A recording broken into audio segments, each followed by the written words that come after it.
Get up and get out. Get out. Get out. I have a question for you. Say Christ is Lord. Say Christ is Lord.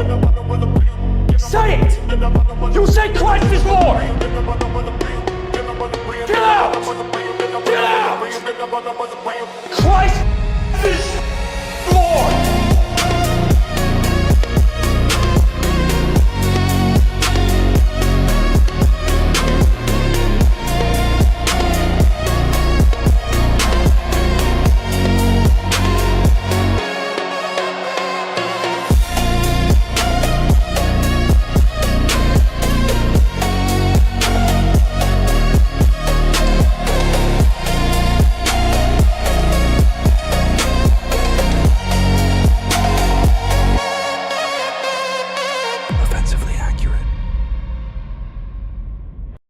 Welcome in to another episode of Offensively Accurate, hosted by yours truly, Atlas Thugged.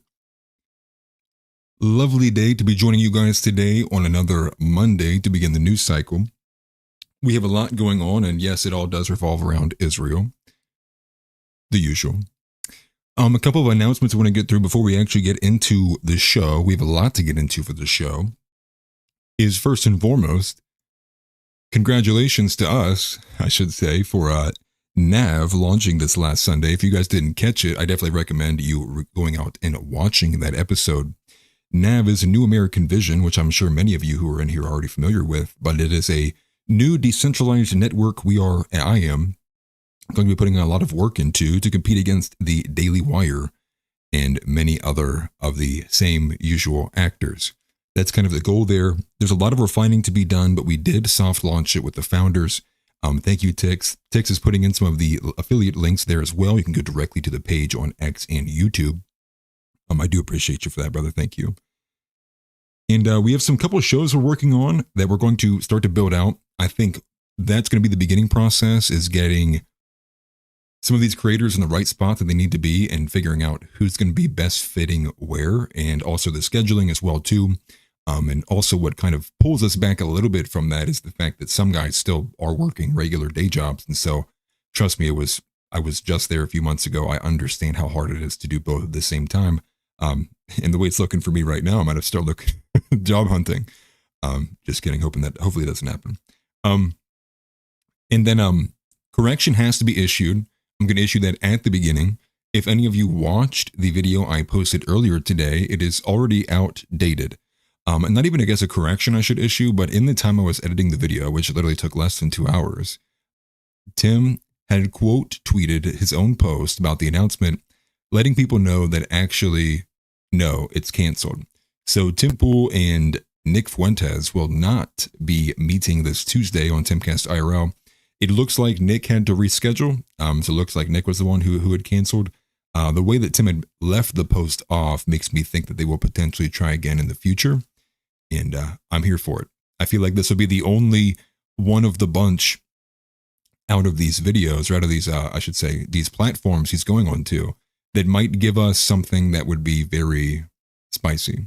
And that's what I'd be looking forward to, right? I'd be looking forward to the arguing, actually back and forth, the realness of it, not this kind of fake, oh, hey, nice to meet you, that we know all these people don't actually feel that way. So wanted to make sure I put that out there. So if you saw that, just know it's not happening this Tuesday, but hopefully in the future, and I apologize for that. I'll probably change the thumbnail here soon, or maybe unlist it later on.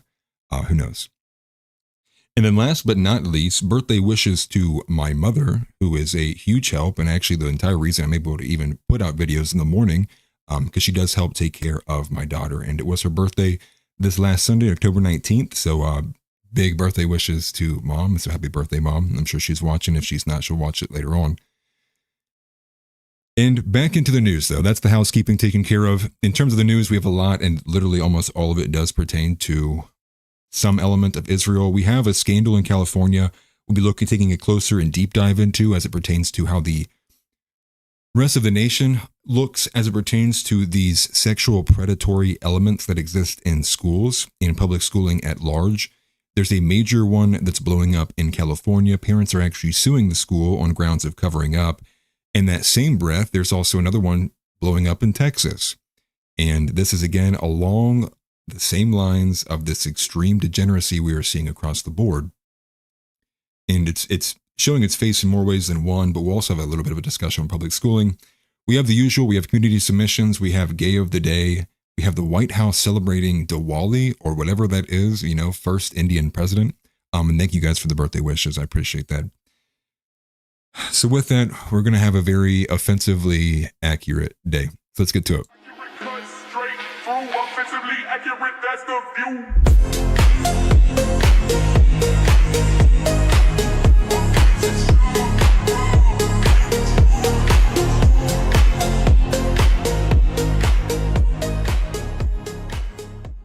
So the first business we're going to be looking at today is actually going to be probably the most mainstream story out of everything that came from this weekend. And that is the fact that the judge had placed an order, and this is referring to the Tyler Robinson case. We now have a massive gag order, an unprecedented gag order being administered out. Now, it was actually about 3 weeks ago that the judge had entered into the case this idea of there being a gag order, and we have it on video from when they were last convened in court. And even the defense had said, listen, that's a lot of people, that's a lot of witnesses at that event that we're going to have to put under this gag order, and many of which who we have not even identified at this point. Kind of pushing back to the judge like this seems kind of retarded. So it looks like it was on pause for a hot minute, but over the weekend it looks like it has gone into effect. So the gag order was entered into the case by the 4th District Court Judge, Tony Graff. He was installed by Mr., I believe his name is Spencer Cox, the Utah governor. And in addition to that, what I found out upon looking more into Tony Graff is Tony Graff has literally been a judge for less than 3 months. Tony Graff was sworn in and became effectively a judge on August 4th of this year. Now, I don't know if this is the first case he's ever witnessed or it'll be the second or third, but I think that having this being one of his first opening cases as a newly sat judge, that seems a bit out and beyond the pale to me. I think that there should be some mechanism. I would imagine there would be some mechanism that would allow maybe him to escalate the case to somebody else, or that he can maybe pass it off to somebody different. It's very concerning to see some of these elements, and but maybe that's also why he did something so foolish. This gag order extends itself to well over, they're saying 3,000. I would have to think it's a bit more than that. But I mean, that literally extends itself to every person that was there on the college campus. And if you violate that order, well, I think you're subject to a fine and I think possibly jail time.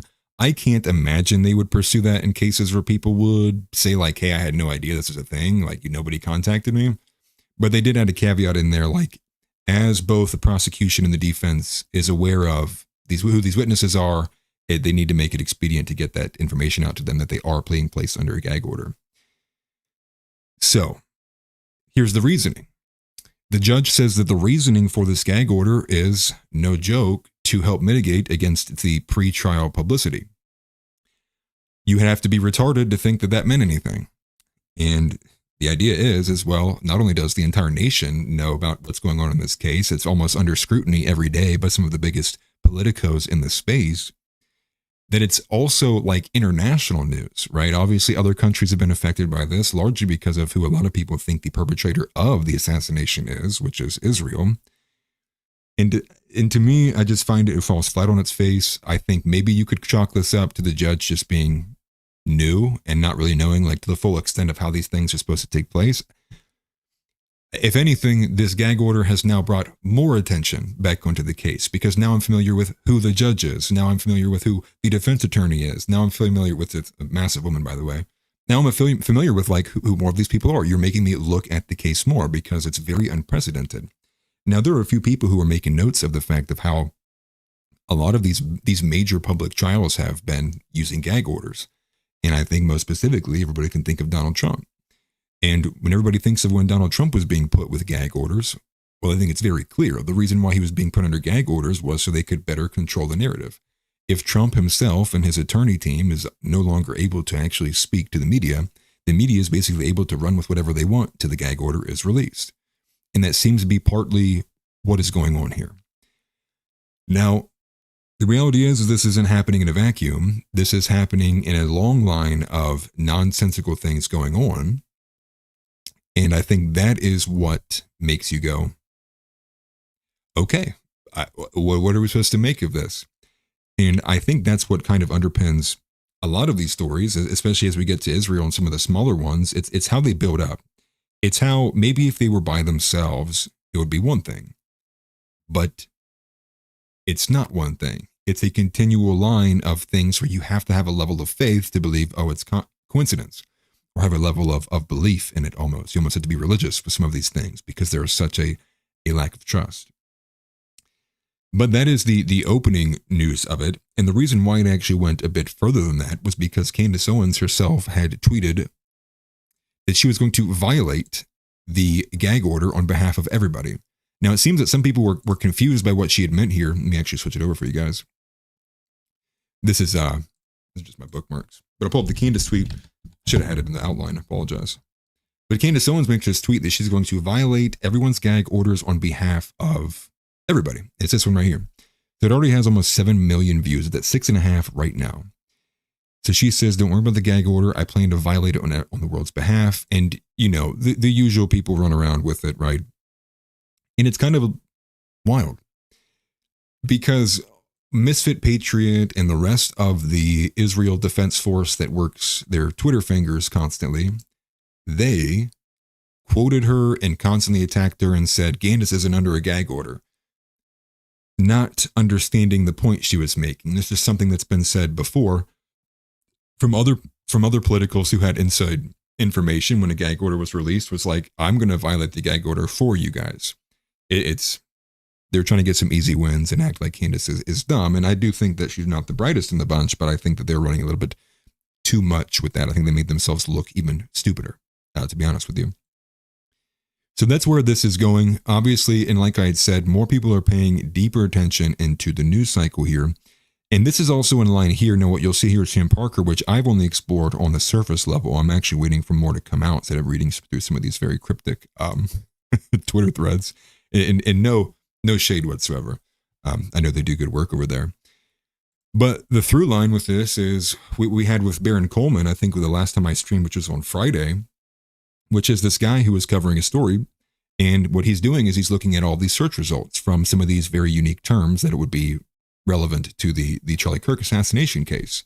And that would be things such as like Lance Twiggs. I believe that the judge's name actually, and that's what Sam Parker is highlighting there, which is the judge's name appears in some of these Google searches that were happening well before the assassination. I think, what does the day say here? It's like May 15 and July 26th. These are days prior to the actual event happening. And beyond that, these Google searches are coming from Washington, D.C. They're coming from Israel. And so the extension from there is that seems to be a very, very, very specific place to be searching these things from before the event ever happened.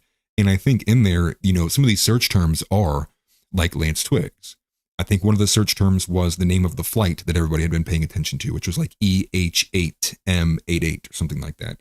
Then you also have, the judge's name. And then some of these other smaller elements, right? I think like Dairy Queen might have been one, like with a, 42 Dairy Queen or something like that. But I mean, I'll speak for Candace here. Isn't that a little weird? Isn't that a little weird? Now, in addition to that, an extension from that is that these Google search results were actually disappearing while Baron Coleman was looking at them. So I think for some of these results, all we actually do have is whoever screen recorded Baron Coleman while he was covering it and it was happening live while he was watching it. I do believe that video is still up on YouTube on his page, and there's also a version you can find that's a bit more time-lapse and shorter. That it's that's a funny comment. You can find it also on X from Baron Coleman. If you just look that up, I believe Ian Carroll has also covered that too, so you might find his coverage there as well. But that is actually a hilarious comment. Jason Smith says, Atlas, you say DC and Israel as if they're two separate places. You are correct. Two different locations, same country. Is that America or Israel? You guys tell me. It's aggressive. It's aggressive because these are things that are going to continually lead themselves into each other. And like I had said before, and I make this promise to anybody who's in news, the challenge is this: make 5, 6, 7, 8 different folders and put common political threads, American US politics threads on there. So you could probably say something like, Israel gets its folder. You could say Trump gets its folder. You could say culture war gets its folder. You could say protest. You could probably put these like different, attachments. Maybe I'm not even thinking too broad. At the end of the week, if you just did it for 1 week, if at the end of the week, your Israel folder will be massive. It'll be the biggest of all of them. It'll be put in that folder any story that has a potential connection to that country. And you're going to go at the end of the week and you're going to go, why is this folder absolutely massive? And that is to say, again, another element to what probably angers most of you guys and probably pisses off the average person about this is when you have people like PBD or insert any other gatekeeper here that goes, why is everybody always so concerned with Israel? All everybody wants to talk about is Israel. Why is there this focus on Israel? And for one, it's a self-eating loop. The more that people ask the question, the more that people give an answer, and the more that people are curious, and it continues. But also because anyone who's paying attention to news or what is happening in the internet, you will realize, you'll go, oh yeah, there is extreme involvement with Israel happening in U.S. politics consistently. I would actually incessantly, like it doesn't stop. It can't stop. You can just look up Israel or Netanyahu at any given time, and you will find a story within 12 hours that has some relevancy to American politics. So I think it's the gaslighting that probably angers a lot of people. My beard's actually getting a bit longer too. Like, holy crap. What is up, Ronnie? And also appreciate everybody for being in here. Autistic Backstart. I do love your name. So the next story actually is again about Israel. And the next story was actually kind of it was a surprise to me, for one. But it was the fact that New York Post ran an article about Virginia Giuffre, who was, again, many of you are familiar, but if you are not, Virginia Giuffre is one of the most vocal, alleged Epstein victims. I happen to believe a lot of what she says. But the New York Post covered her story, and not her story per se, it's the fact that her memoir had released. It was actually called The Beginning of the End. It's a memoir that she had, and for those who don't know as well, she did ultimately end up taking her own life earlier this year. The New York Post writes a bit of an opinion piece about that, and they're talking more in detail about another instance where she talks about how a prime minister had assaulted her. The glaring aspect of the entire story is the New York Post omitted from the entire story who this prime minister was. And lo and behold, that prime minister was from Israel, Ehud Barak. Now I'll pull up the post here. This is from the X post that got community noted, and I will slide this over here. Virginia Giuffre was left bloodied and beaten by prime minister in an attack that broke Epstein. Spell beginning of the end. And then what's that fat community note say down here? She refers to Israel's former prime minister, Ehud Barak. Yeah, ask Barry Weiss. That's a great one. Barry Weiss would actually know. And this is kind of the extension of the story here, which is here we are once again. And the New York Post is so guilty of this too. The New York Post, if you guys see the common thread of like young scholars, or if you see the thread of the what are some of the other ones? The like disgruntled arcade goers, right? Like that's the New York Post. The New York Post is the outlet that is continually like making these different metaphors for black people, because if they literally just said black people, the search results would go crazy. it would just go crazy. So they come up with all these like ridiculous like little like quips to be able to outline, who's actually committing some of these crimes. And then they do it here for Ehud Barak. And the question would be why, right? Why the omission?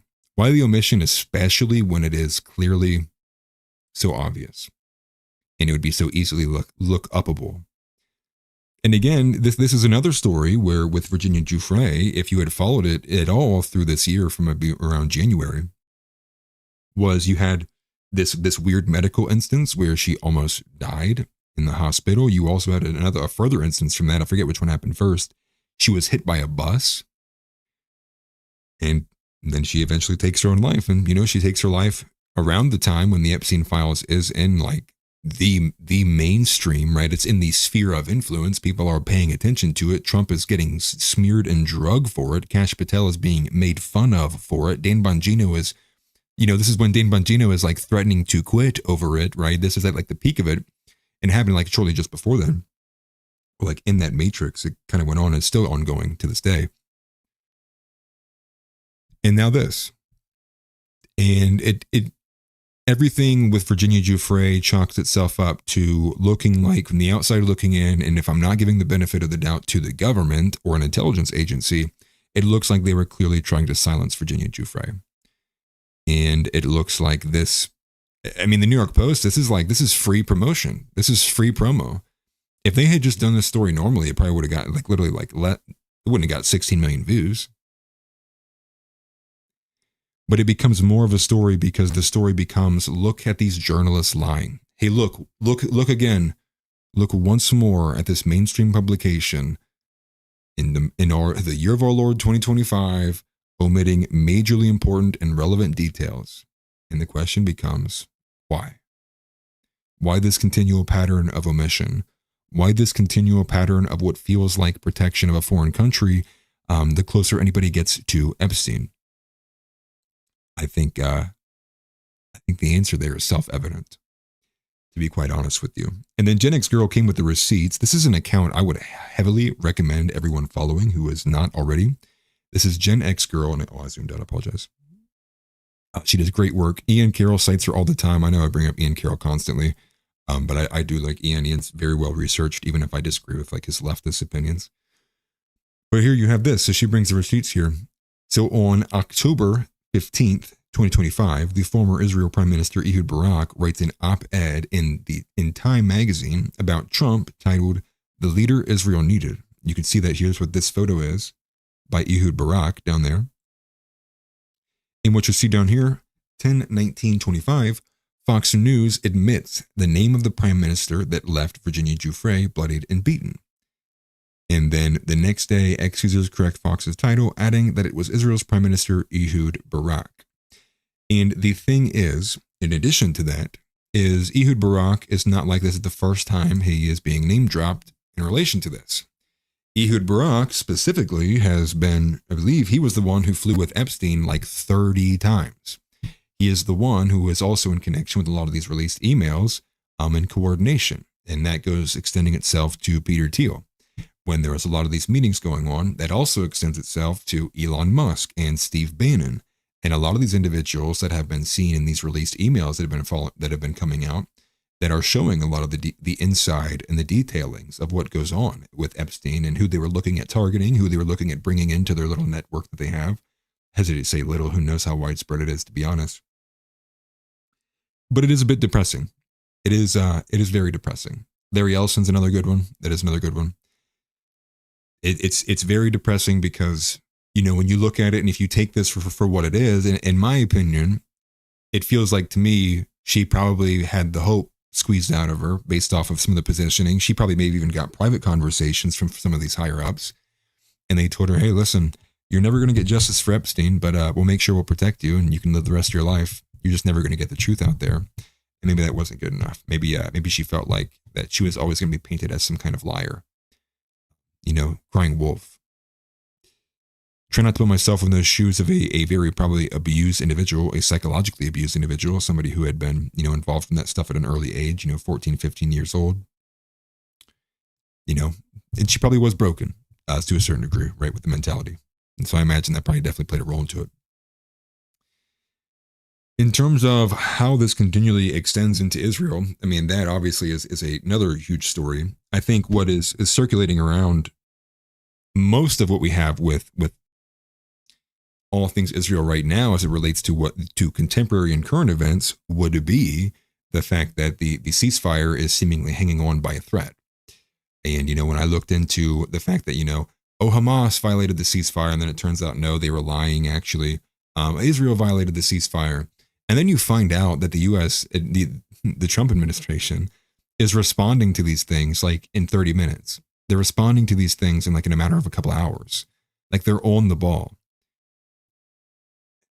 And it's to say what I've been saying and what Nick has been saying, and the broader point, really, to not even do a big deep dive on all the contentions there. The point is that the ceasefires mean nothing. The peace accords mean nothing. The getting any amount of peace deals signed means nothing. How many peace deals have been signed in that region? How many peace deals have been violated by those countries, and especially Israel? It means nothing. What matters, and again, in the words of Nicholas J. Fuentes, what matters is the strategic objectives of each nation. And what are those strategic objectives? Well, for Israel, it's greater Israel. And what does that mean? That means they need to weaken every other body of power in that entire region because they want hegemony over the region. They want to be able to have a complete confidence and ability and authority to, for one, do whatever they want, but also, two, never have to fear that there will be an Islamic force that would have anything close to a threatening level of power against them. On the other side, you could probably make a bit of a more nuanced argument, but if you wanted to just take the normie Islamic, which would be like, well, there's a lot of Islamic factions that just seek, and they will not stop until Israel no longer exists in that region. So what does a ceasefire do? It's essentially a timeout for two kids. It's like you get the kids wrangled up for a couple minutes, and man, by the time you already walked over to the counter to get yourself something out of the fridge, they're smacking each other again. Now, my question to you as an American citizen, say we don't even have to go so deep, is what do you think that spells for us? What do you think that spells for America being a parent of these extremely ridiculous nations that are constantly fighting each other over and over again? Now, again, I'm someone who says I would argue tremendously so that Israel is much, much, much, much more culpable in the ongoings of what's happening there. And also you can make a more historical argument that that nation state shouldn't have been planted in the first place. And I would agree with those things. The issue though becomes is like, well, the cat's kind of out of the bag now at this point. There's a lot of clear infrastructure keeping both things going. It's what this is becoming is a nonstop, burning a hole in the American wallet of money constantly being funneled over by the billions to do arms packages and they'll sell it to you like we're buying from Lockheed Martin as well. And it's like, so what? Wow, the best benefit out of this is that Lockheed Martin is making really good return on investment. No, that's not in the best interest of Americans either. And we need to start differentiating between the difference between America, like TM, and Americans. Because we're not all the same here. And just because Google and like American institutions at the highest level may be benefiting from certain decisions doesn't mean that the average Joe American is. So even if you want to make the argument of an ally, that still falls flat on its face when you're trying to convey the point that it's not in the Americans' interest. It's not in Joe from down the street's interest, right? He doesn't know even what's going on. He just knows that a certain fraction of his tax dollars are constantly being allocated to these certain things, and he would like to not be. It's not a war if you stick to calling it liberation. Yeah, true. And it is the same thing with Ukraine. And Ukraine actually might even be the bigger black eye on Trump. And I'm glad you brought that up too. I actually didn't even have it in my notes, but it's a great point and a great segue to that. Is, the Ukraine conflict with Russia obviously comes with a lot less toxicity to it, if you will. Right, like when you're talking about Ukraine and Russia, it loses like the anti-Semitic bent to it, like that angle's gone. So it's a lot more like people willing to talk more freely about it. And that conflict is still ongoing. And I would argue that's even more of a black eye to Donald Trump, right? This is the one that he was very vocal about, right? Now, he was vocal about Israel too, but he's vocal about this conflict in the sense of, oh no, like I'm going to end it in 24 hours. If I was president, it would have never even happened. And some of the recent positioning from us show that like we're actually considering like maybe helping by giving these extra long, inter ballistic missiles with extra distance. We're thinking about maybe other ways we can. It's more of the same. And I think that is a bigger black eye just because it's not attached to anything that's like taboo. It's a clear like you said this, you're not doing this. But again, do you think Jack Posobiec's, talking trash about Donald Trump? Let's do that actually, guys. Let's just test, and I'll eat my words in real time. But let's take a look. I always have to refresh my X. Do you guys have that same problem? My thing would disappear. Let's do it. Jack Poso. Let's see. Wait, I mean, this brother actually, he tweets like 4,000 times a day, so maybe he actually does say more about Ukraine than I'm thinking. But let's see this, right? Anything with Trump in Ukraine? What's the latest? Okay. Anything? Okay. To discuss ending the war as of a couple of days ago. Okay. On October 16th, breaking. Okay, now maybe he'll discuss ending the war. But again, none of it is in the light of, holding Trump's feet to the fire. None of it is what's taking so long for this to happen. It's all, it's coming, guys. It's coming. It's right there. It's right there. If we all just hold hands, and everyone takes a big whiff, sniff your orange toupee, well, just trust the plan. It'll happen. And that's what you're seeing. So this is kind of the idea as well too, with like the whose side are they on? We're going to be running one of these shows. Well, I don't think I'm going to end up being a part of it. I think it'll end up being Zeb and John. But one of the ideas is with this show is whose side are they on, right? It's whose side are they on, or Fed Finder. I think we're kind of, maybe it'll be two different shows, or we'll combine the names. But the idea is it's obvious, and you stay in this split. You pay attention to the way people post for long enough. Like for me, I'm like a perennial lurker. I spend way too much time online. It will become clear that not only are some of these people's posts coordinated, but they're clearly being paid to do so. Do you think Posto's intelligence? I've had those thoughts before myself. Probably, because he is connected to Bannon actually too. And I feel like Bannon's actually intelligence. I think Bannon is an informant now at this point. But that's a discussion for another day. I don't want to get too spicy too quickly. But definitely controlled opposition though, for sure.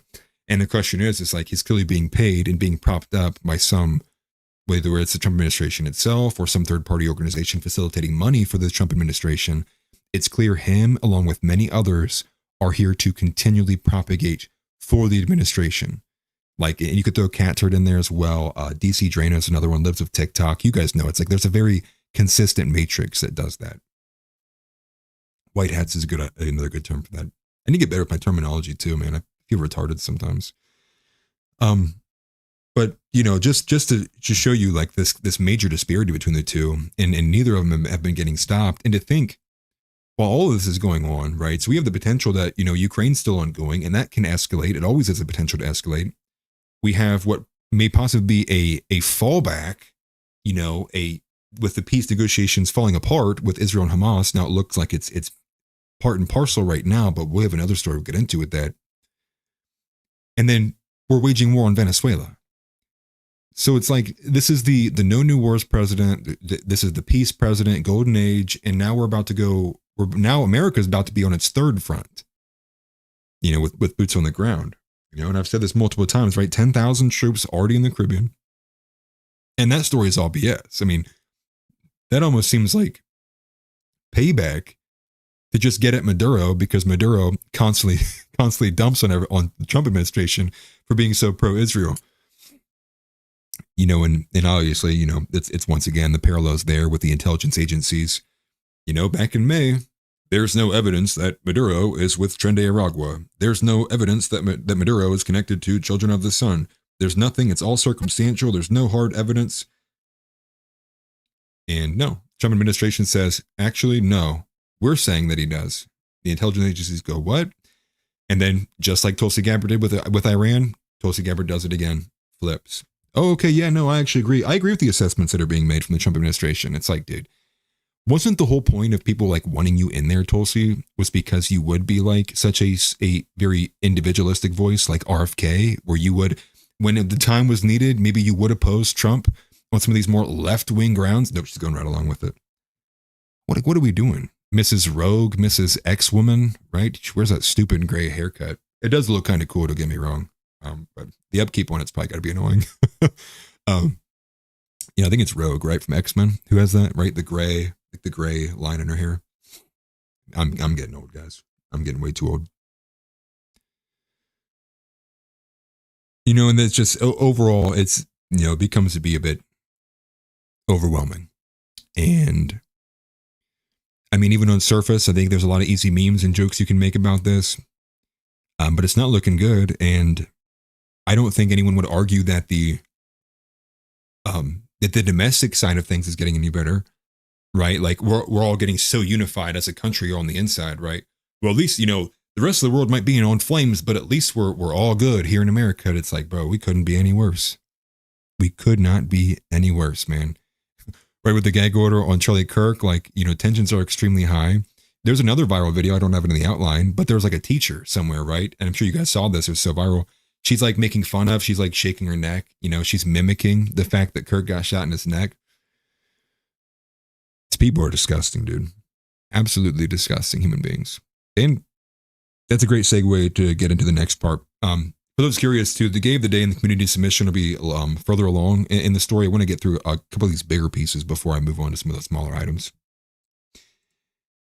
So speaking of disgusting degeneracy, what we have actually is this massive scandal bubbling up. Now, posting it here is Libs of TikTok.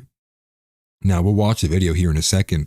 But just to give you some background information on what you're going to see here, right? A massive scandal unfolding in California school. A 4-year-old girl was allegedly raped by a male teaching assistant who was left alone with her during nap time. Now, that is by itself a very disgusting sentence to have to read out loud, let alone just think in your head about. But it happened in San Ysidro, California. Okay, so I'm not surprised by the location. But here's where it starts to get very, very, very kind of muddy. So it took 9 months for them to bring charges against this guy. The parents are actually suing the school because they believe the school is actually culpable in the cover-up of not knowing what was happening. And when it was after he was discovered, he's only placed on leave. In addition from that, as you read there in that sentence there, allegedly that he did it while during nap time and he was the only staffer in the room, so he was unsupervised. He had physically put his hands inside her clothing. And then the part that actually pulled him in and got the 2 criminal charges that he is now facing is the fact that they found physical evidence on the child's clothes. I am probably more, if not equally, as disgusted as everyone else in this chat right now. So the part that the parents are very concerned about is that he actually worked there for 3 years. And the parents are pissed that it is taking very long to get answers. They are suing.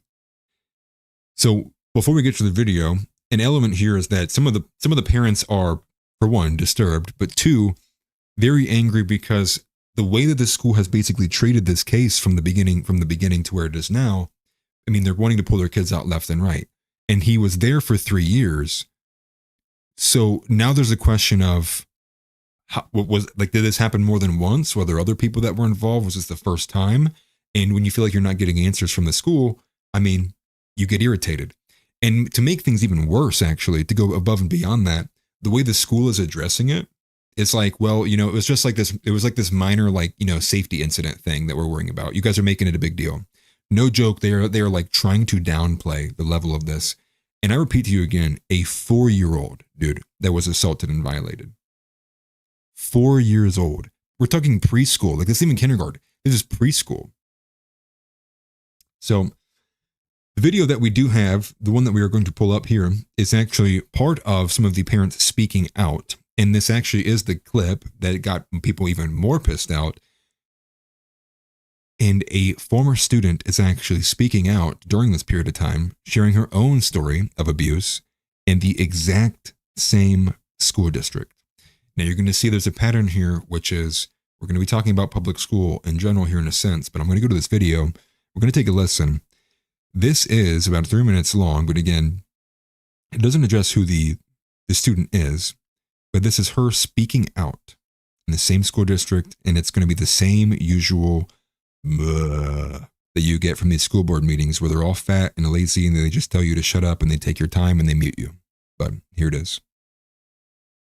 I'm here to speak out regarding the atrocities that have occurred in the school district. Atrocities that have occurred because Superintendent Gina Potter and her administration have allowed them to. One such atrocity was the horrific case of sexual abuse against a preschooler that occurred at Sunset Elementary in January of this year.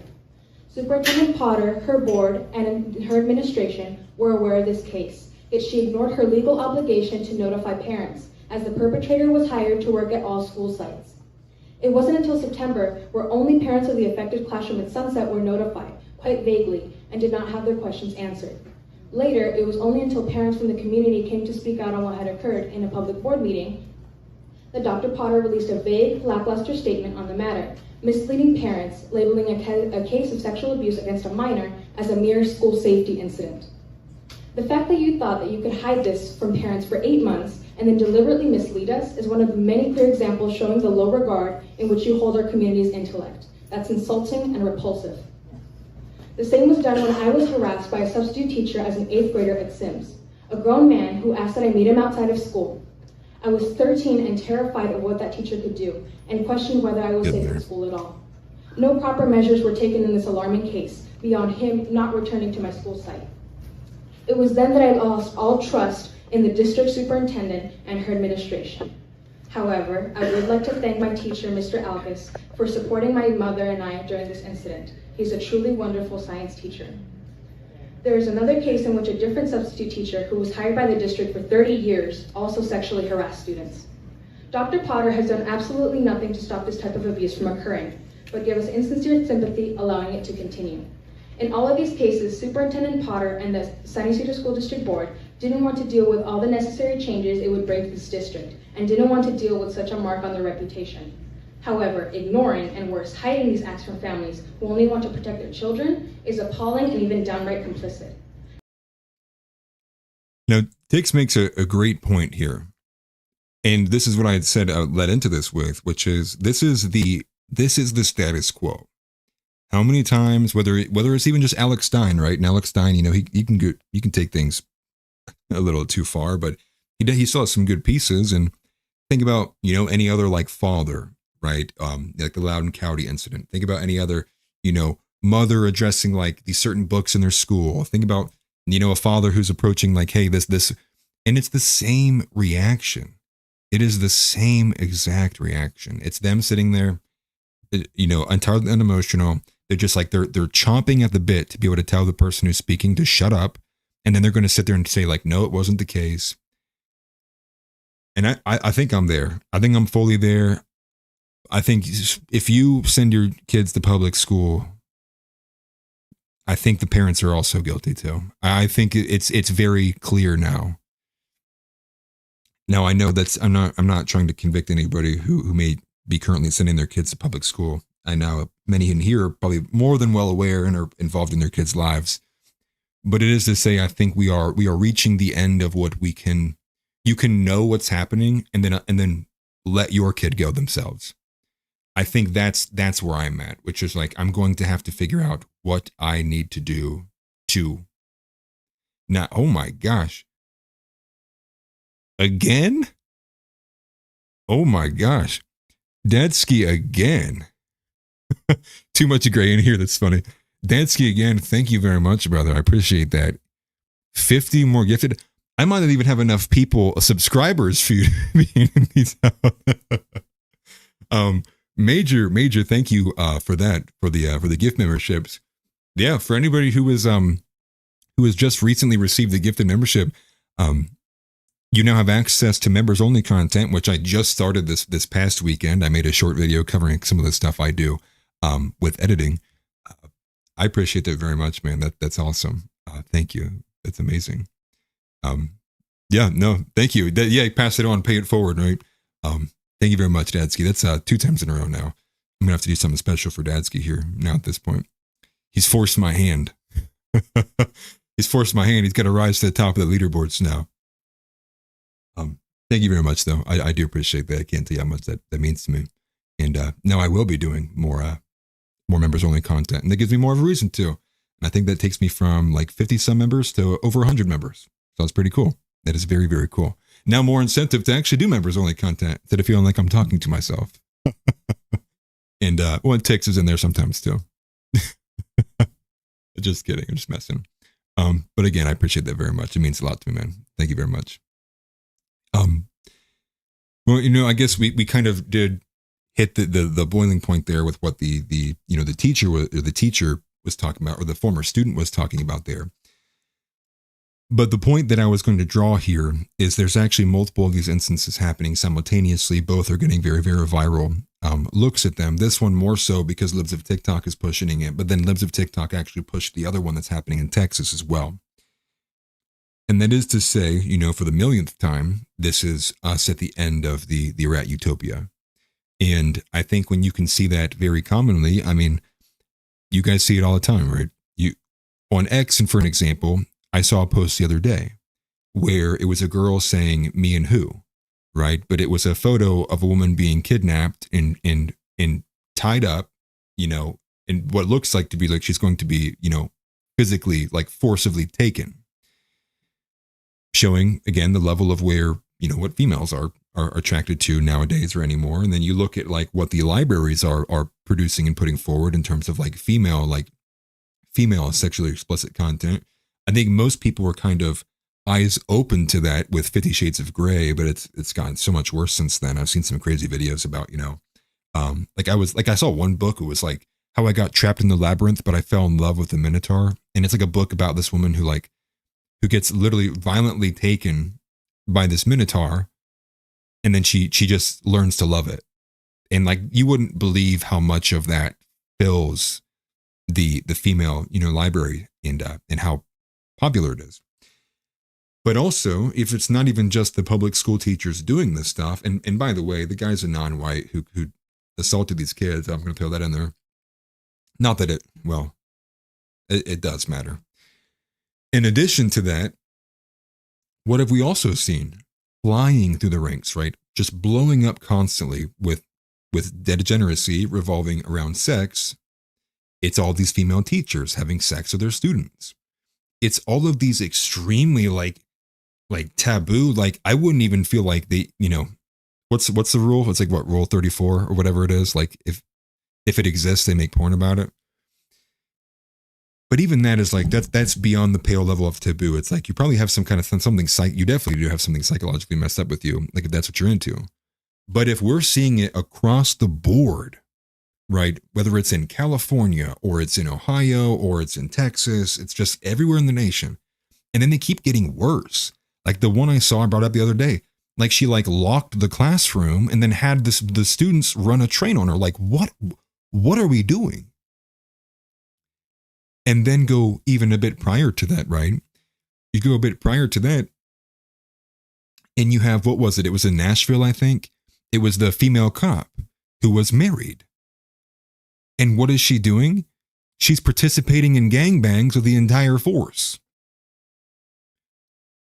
It's to say like it's clear and it's obvious that the what is culturally acceptable is really, really meeting the ends of like pretty soon, like nothing will be sacred. It's already getting close to it, but it feels like we are very dangerously close to people just saying, you know what? Age of consent? Well, you know, like I guess maybe, you know, and it's like we should have never allowed these conversations to be entertained in the first place. And you know, the left, they'll say the left, right? The left, give them an inch, they'll take a mile, but it's more so than that. It's what the left embodies. The left embodies just evil, right? It embodies Satan's desires, you know, more biblically representative of that. And of course it would never stop. Of course it would never stop, and it was never going to be angry at you. It was going to whisper sweet nothings into your ear to make you go, you know what, maybe I am wrong. Maybe I should do that. Maybe I should pass that law. You know what, maybe these people are, maybe I can do these things, you know. And like, you got to think about too, like what is going through the heads. For one, let's go to the teachers, right? These female teachers. What is going through these female teachers' head what is the mechanic that's rationalizing their sexual activity with 15-year-old kids? And sometimes it's even younger than that. Like I can't even put my feet in those shoes. I don't know. That, to me, that means like that person probably has to be extremely mentally damaged. You have to be psychologically not in a good place to be able to rationalize that stuff. And the same thing goes for cases like this, right? With predators and stuff too, right? And you see it all the time with I Fight for Kids and Alex Rosen. How do they rationalize it? Oh, I was lonely. Sometimes they'll sit there and they'll say, oh, I didn't know. They'll lie. But once they're done lying, they'll try to rationalize it, and they'll go, well, I was lonely, and and I wasn't gonna hurt her, like, and it's all of this, it's rationalization, and that is disgusting. I can't even begin to think about how a woman rationalizes doing that to like young boys in a classroom. It's beyond the pale for me. But shifting gears, if we go to look at this one that happened in Texas, this is also being pushed by libs of TikTok. Now this one's in Texas, and it's under the same lines. So she writes, OMG. Well, let me make this a bit bigger. Apologize. She writes, OMG. Mother at SCU CISD, which Lord have mercy, I have no idea what that is. So a school in Texas rips into the school board, forgive me, for failing to properly vet a teacher who allegedly raped her child. The mother points out various red flags in the teacher's application and exposes that the individual who hired the alleged rapist teacher was not fired, but instead transferred to another location. Is there a shortage of teachers? Is there such a shortage of teachers that we must, like, what? And where do you find this similar activity? But they protect they protect their bad apples in law enforcement. How many times is it some guy blatantly just like should be getting charged with murder, but instead doesn't even get fired? He gets like some like low grade fine, and then it gets transferred over to the county next door. What is this? But then she does say she needs to be immediately investigated, and this teacher needs to lose his license, but we'll take a listen into her. But apparently she was able to find the application that was initially put in from the individual, and then she says there's red flags in the application. And here we are once again with probably school staffers, administrators, and straight up just regular faculty, all on some level being culpable by covering this stuff up or not saying anything. And more often than not, that probably does go to the person who hired them, which I would imagine be more of a higher up administrator. So probably somebody like an assistant superintendent or somebody or a principal. Yeah, they all must go. And there needs to be charges added to this too, actually.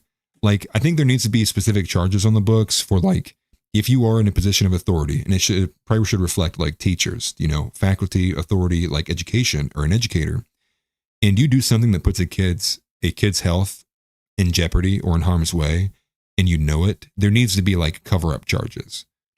Like whether that falls under fraud or something like that, need to be charged. Can't ever happen again.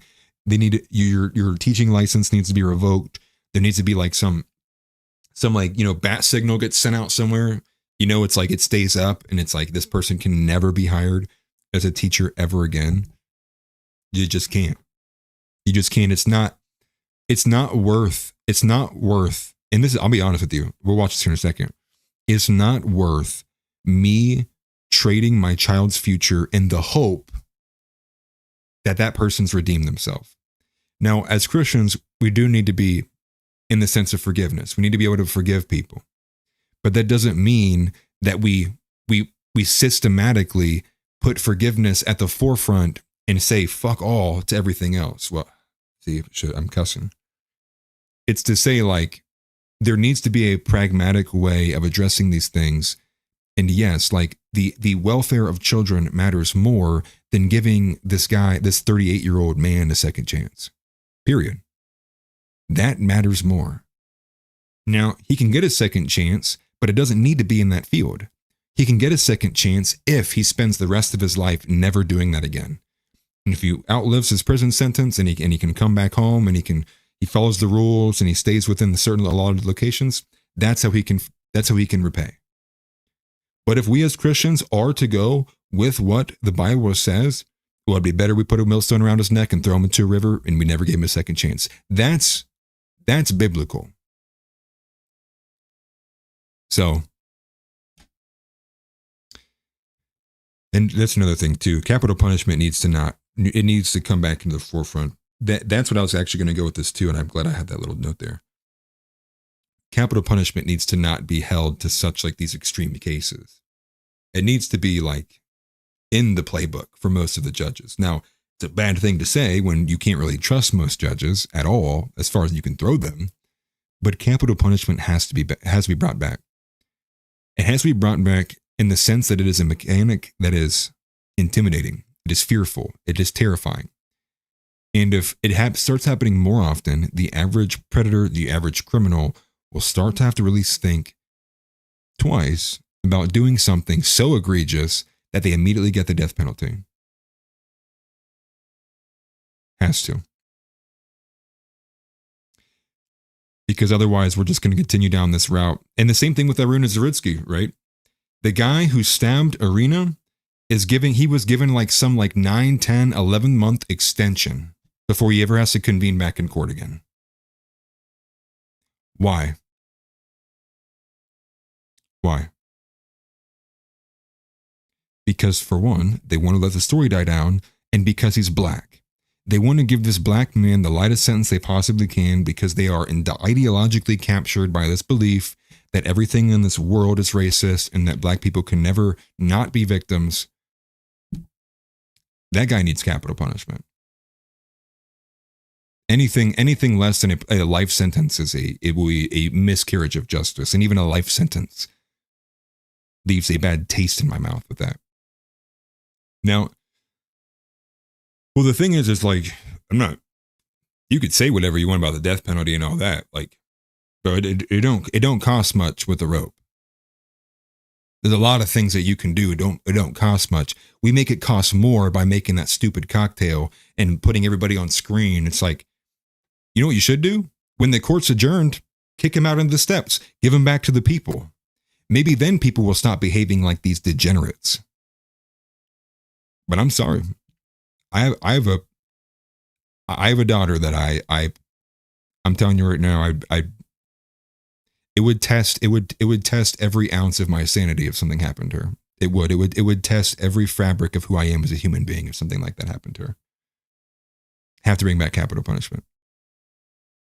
Because for me, I'm not getting anywhere close to doing anything that would be committing capital punishment. But really, it's so hard for everybody else. Can't keep your hands off a 4-year-old during nap time. You can't not stab a white girl in the neck because she sat in front of you. How dare she? You're right. She didn't know you was a Kang. You know, you would have been better. She should have just stabbed herself in front of you. Maybe that would have satisfied you. I don't know. All this to say that the capital punishment has to be brought back. There has to be a mechanism because the current legal mechanism to prevent crime is non-existent. We might as well just arrest these guys, slap them on the behind as soon as they get to the station and say, you know what? I was just messing, Javante. You get back out there, Denard. DeQuarius, come on, man. Because I just like, it's such a joke. But back to the video. This is the woman in Texas, the mother in Texas, who is ripping the school board in front of a live audience about the fact that the school clearly ignored red flags before hiring the person that violated and assaulted her daughter. So here it is.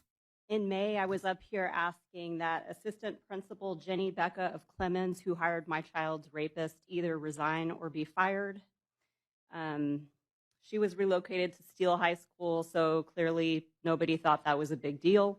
Aside from the toll it's taken on the victim and everyone around her, once we've concluded this criminally, it's probably going to cost the state and the county millions of dollars. So it blows my mind that this kind of blunder does not result in firing somebody. The private sector has a much higher standard for keeping people employed. I want to talk about the perpetrator's job application and resume from June of 2020. And just to back up, I learned from the superintendent and HR that Becca was the person who was the hiring official, who was supposed to be checking the perpetrator's references, reviewing his information, and interviewing him. His resume and application showed that he had already resigned from the school that he was just teaching at. That's a giant red flag. We need to ask why. Why did he already resign? It clearly indicates that something happened. There's no indication that that was spoken of. He was a law enforcement teacher, and he listed the athletic coordinator as his supervisor on his application. That's another red flag. I see an annual pay cut from one job to the next of $21,000, so maybe it wasn't his choice to leave. He was at one job for over 16 years and does not list anyone from there as a reference on his resume, so maybe they weren't happy with him. There should be no moving forward without clearing these things up. An assistant principal making six figures or close should not have a problem with this task. You know, that's actually funny that she says that. But yeah, a law enforcement supervisor, I'm glad you caught that. But in addition to that, from what I've heard from a lot of people who hire, that is one of the main things they look at. If they see you work somewhere for a long time, but you don't have like much good to say about it or many references from that job, it's a very big negative because they assume like you must not be on good terms from like that place, or you didn't, or you know yourself that if you were to list somebody as a reference, it's probably going to work against you than to actually help you. But I mean, she's right. I mean, and I'm also kind of curious too, like, did she have somebody at the school that was able to give her the application? Like, how did somebody like make a copy of the application? Usually that's kept behind like closed doors or in an office somewhere. Very curious. This isn't a training issue. It's just stupidity and laziness. After hiring this guy, he was a problem. There's documented problems the first year. He had a probationary contract. He should have been fired at that point. But instead, he comes back and is one problem after the next, and still nothing is done about it. In fact, he's given additional money and duties as a coach, and his issues continued until he was under investigation for crimes against my daughter. The board was... Did you hear that? He was a coach. Any of you boys from a football school? You know what happens when the football team's doing well? Coach can do no wrong. Coach walks on water through those hallways at high school. I came from a very, very football-centric region, and it was like that everywhere you go. And it's bad. There's some none that fall like that deep, you know, like that egregious. But there have been cases of like, you know, I guess I don't want to say too much. I don't want to implicate anybody. But there was a lot of stories when I was growing up of like, you know, coaches getting into fist fights, like, you know, with other teachers, and then they just like, they hush it and they quiet down. It's, you know, as long as you're producing, they will let things slide. It's the same way with almost all avenues, right? As long as you're producing, the same thing with like the star player, right? As long as the star player on the football team is producing, it doesn't matter that he's not showing up to practice. They'll let it slide. You know, and good on this lady, you know, for talking to the school board. And it's unfortunate because those events and the way that they take place and the way they kind of affect the person is like they are for a lot of people, I would probably hesitate to not say everybody, are life-changing moments. I mean, for a lot of individuals, they get some form of like, whether it's PTSD or it just permanently changes the way that your brain chemistry is going to function when you receive certain like things like touch or feel.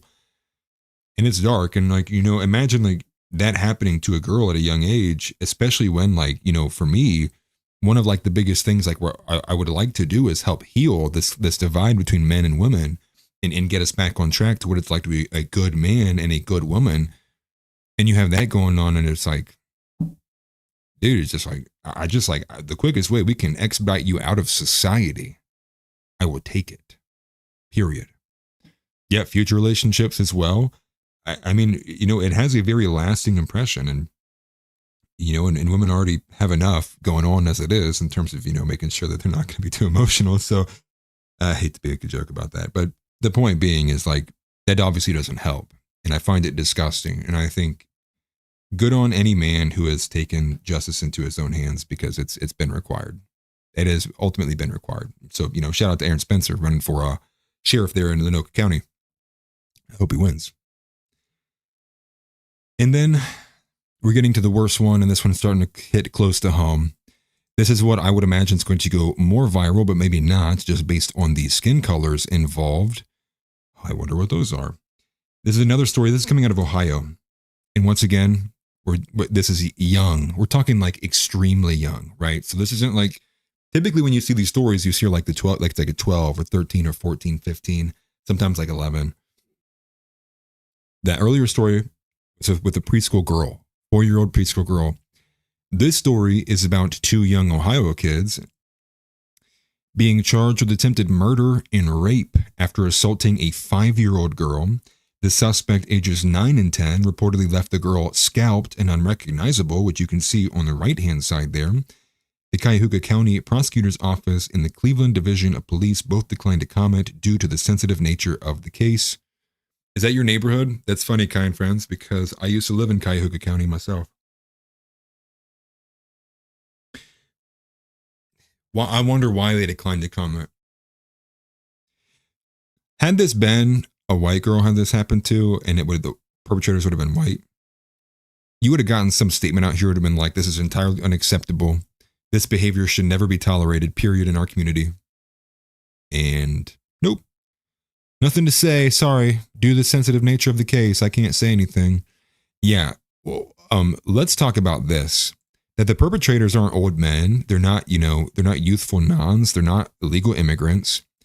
Well, they might be illegals. I don't know. I don't think it said that. But they're 9 and 10 years old. A 9 and a 10-year-old sexually assaulted and almost murdered a 5-year-old girl. What the fuck is going on in your country that this is happening? Is this America? Are we in America right now, or am I in Syria? What? Did this become the West Bank? Did Israel become America and I'm in the West Bank now? What? And of course it's evil, but it goes to the fact that it's like, and yeah, McVision says my son is 9. And yeah, well, why are we not talking about it? Oh, it's probably, and I would wager, I would put everything I own on the fact that both the 9 and 10-year-old are black or non-white. So what is happening in the average non-white household that 9 and 10-year-olds become capable of carrying out something like this? And I'm glad McCarthy Paul brings it up. This is not like a one-off instance, like, wow, this is the first ever black story. No.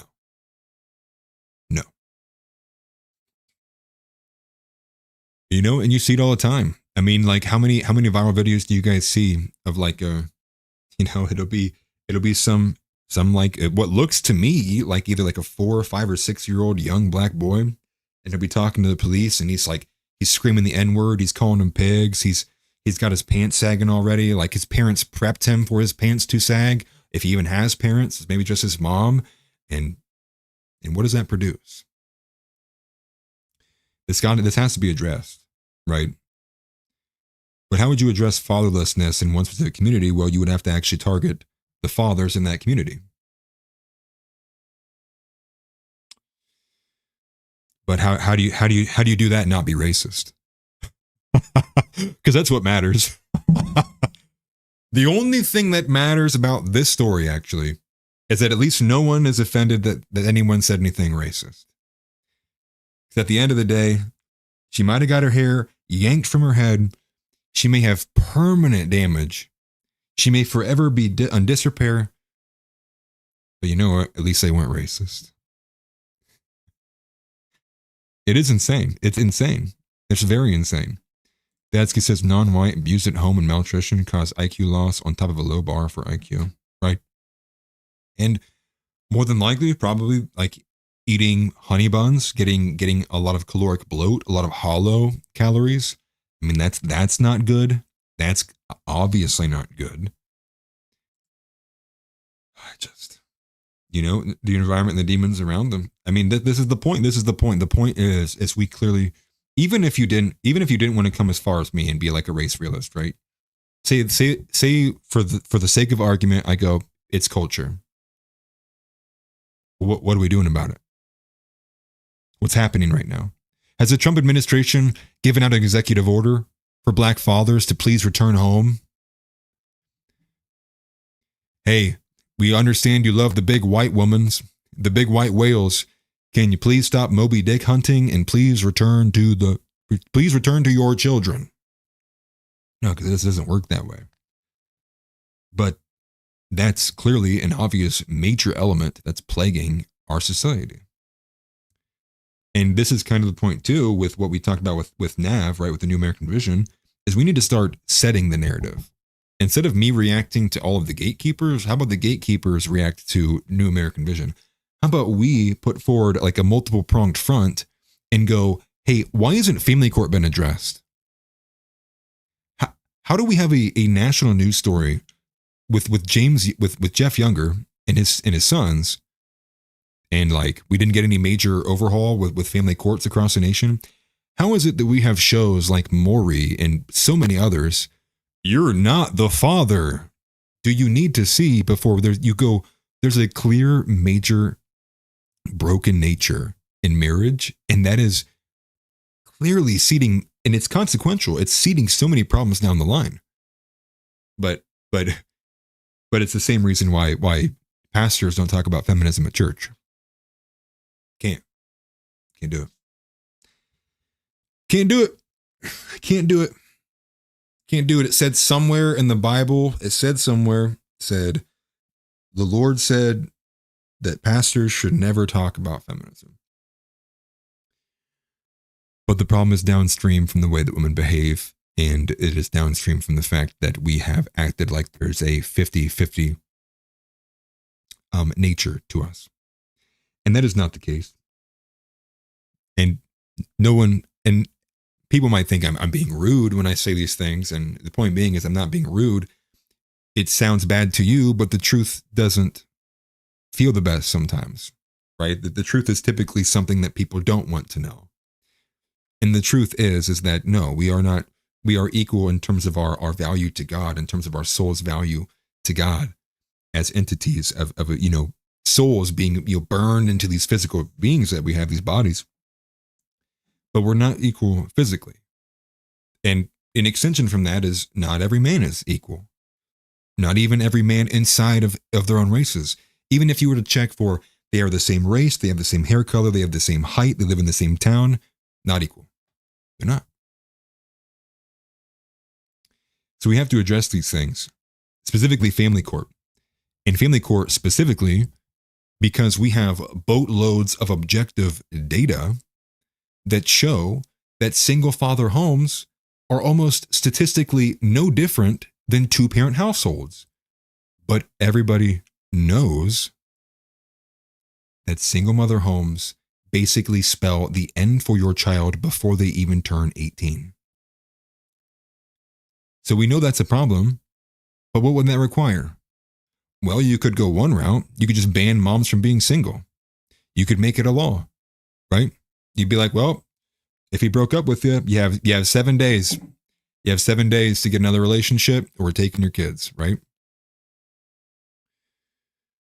But that's obviously not going to, that's obviously extremely going above and beyond authoritarian. That would never get passed through. So the question is how do you solve for these things? Well, I think one of them is you would have to we have to find out why, when the statistics show that when children are left to just for the care of their mothers, they are statistically worse off. In fact, it should go the other way, actually. If we know that male single father homes are almost statistically no different than two-parent homes, then it should actually be that the majority of the parents are, or the majority of these cases actually default to the father, not the mother. It should be the mother who's got to plead the case against all of the objective stats there. But why can't we do that? Because we've let it fester so long that men and women are entirely equal, 50-50, and that, we bought in. We bought into feminism, and now every pastor, majority of men, and anybody who really means much at all in the space for the most part, they act like they have a gun pointed in their back with hammer cocked, fingers on the trigger, it's halfway pulled. Anytime they mention anything about women, they just can't do it.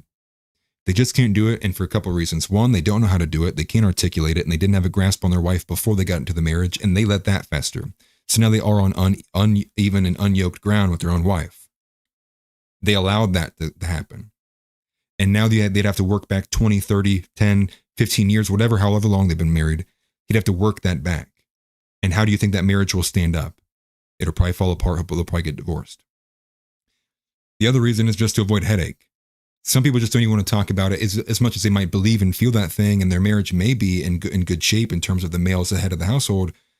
But it's even saying out loud some of these elements. You're going to get a headache when you go home. What was that you said, honey? Honey, you said what? Women do what? It's like, I don't got time for that, man. I don't have time for that. I don't want to deal with it. That in turn, like, that can threaten other things, right? I think the easy and the obvious one is she's like, well, you're not getting laid tonight. But that extends itself into like her just being generally irritated. Her generally being irritated could lead into the kids being angry because she might do something with the kids now. And it's all connected, right? And so the majority of these guys are avoiding a headache. And that's where the buck stops, is literally forget anyone else and any real problem. Forget helping people. I'll help in any other way besides actually worrying about, the family unit. I'll help in any other way. I'll give you money. But I won't talk about the broken nature of the family unit. And it reigns king. It sits at the top of all issues, period. It is every day you will find some kind of spat or argument between two pundits, and it will be something relevant to feminism or the dating market or women behavior or toxic masculinity or just family in general. Constantly. I want to do this while I caught it. Harley Manifesto, she said, I'm so excited for Nick on Timcast tomorrow. I haven't watched Tim in a while, but I'll 10,000% be there. Harley, I said this at the beginning. I'm just as disappointed as you are. Literally, as I was editing that video, one of the first comments I got was, this video is already outdated.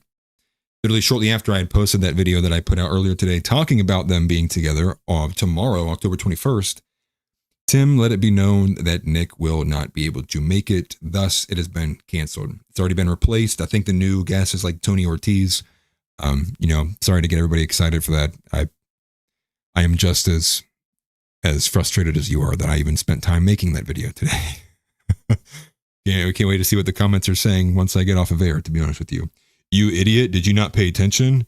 You idiot, wow, what a journalist. It's like, it doesn't stop, man. So that's kind of a big piece there with some of the stuff here. And I guess one more thing before I get into some of the more segmented topics, actually, one I wanted to actually go to is this.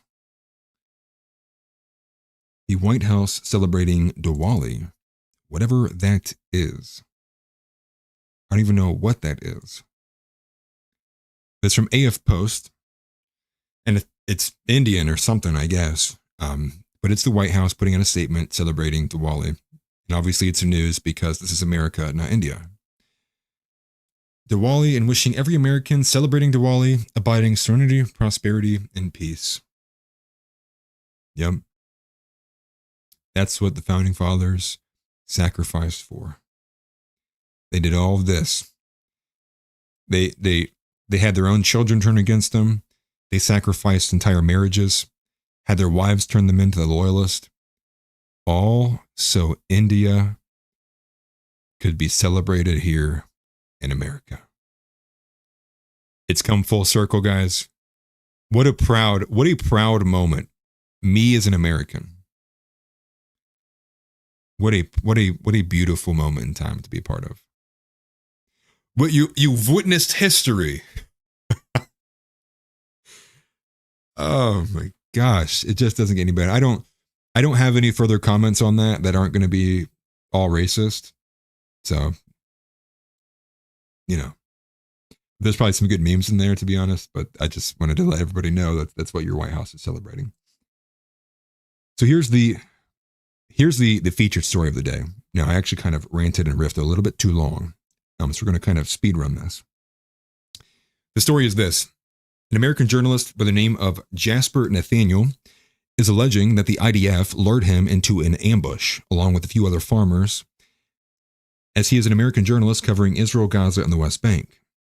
He details it pretty clearly. He posted this on October 19th. It looks like it didn't begin to catch wind until yesterday. but he has a bunch of timestamps on this video. And through this video, he basically details the morning of events from getting up to when this instance happened. And it is crazy. Not even by extension of the story itself. It is crazy in extension of what the U.S. Embassy told him in response to this story. So while we're not going to watch the entire video here, I wanted to play it. Put it on screen here. So this is this video. And you're probably going to see this floating up quite a bit. I think, where was it at now? This is at 2.3 million views. You see some crazy photos there. But this is from Jasper Nathaniel himself. He's growing in followers. He was at, like, I think less than 30 this morning.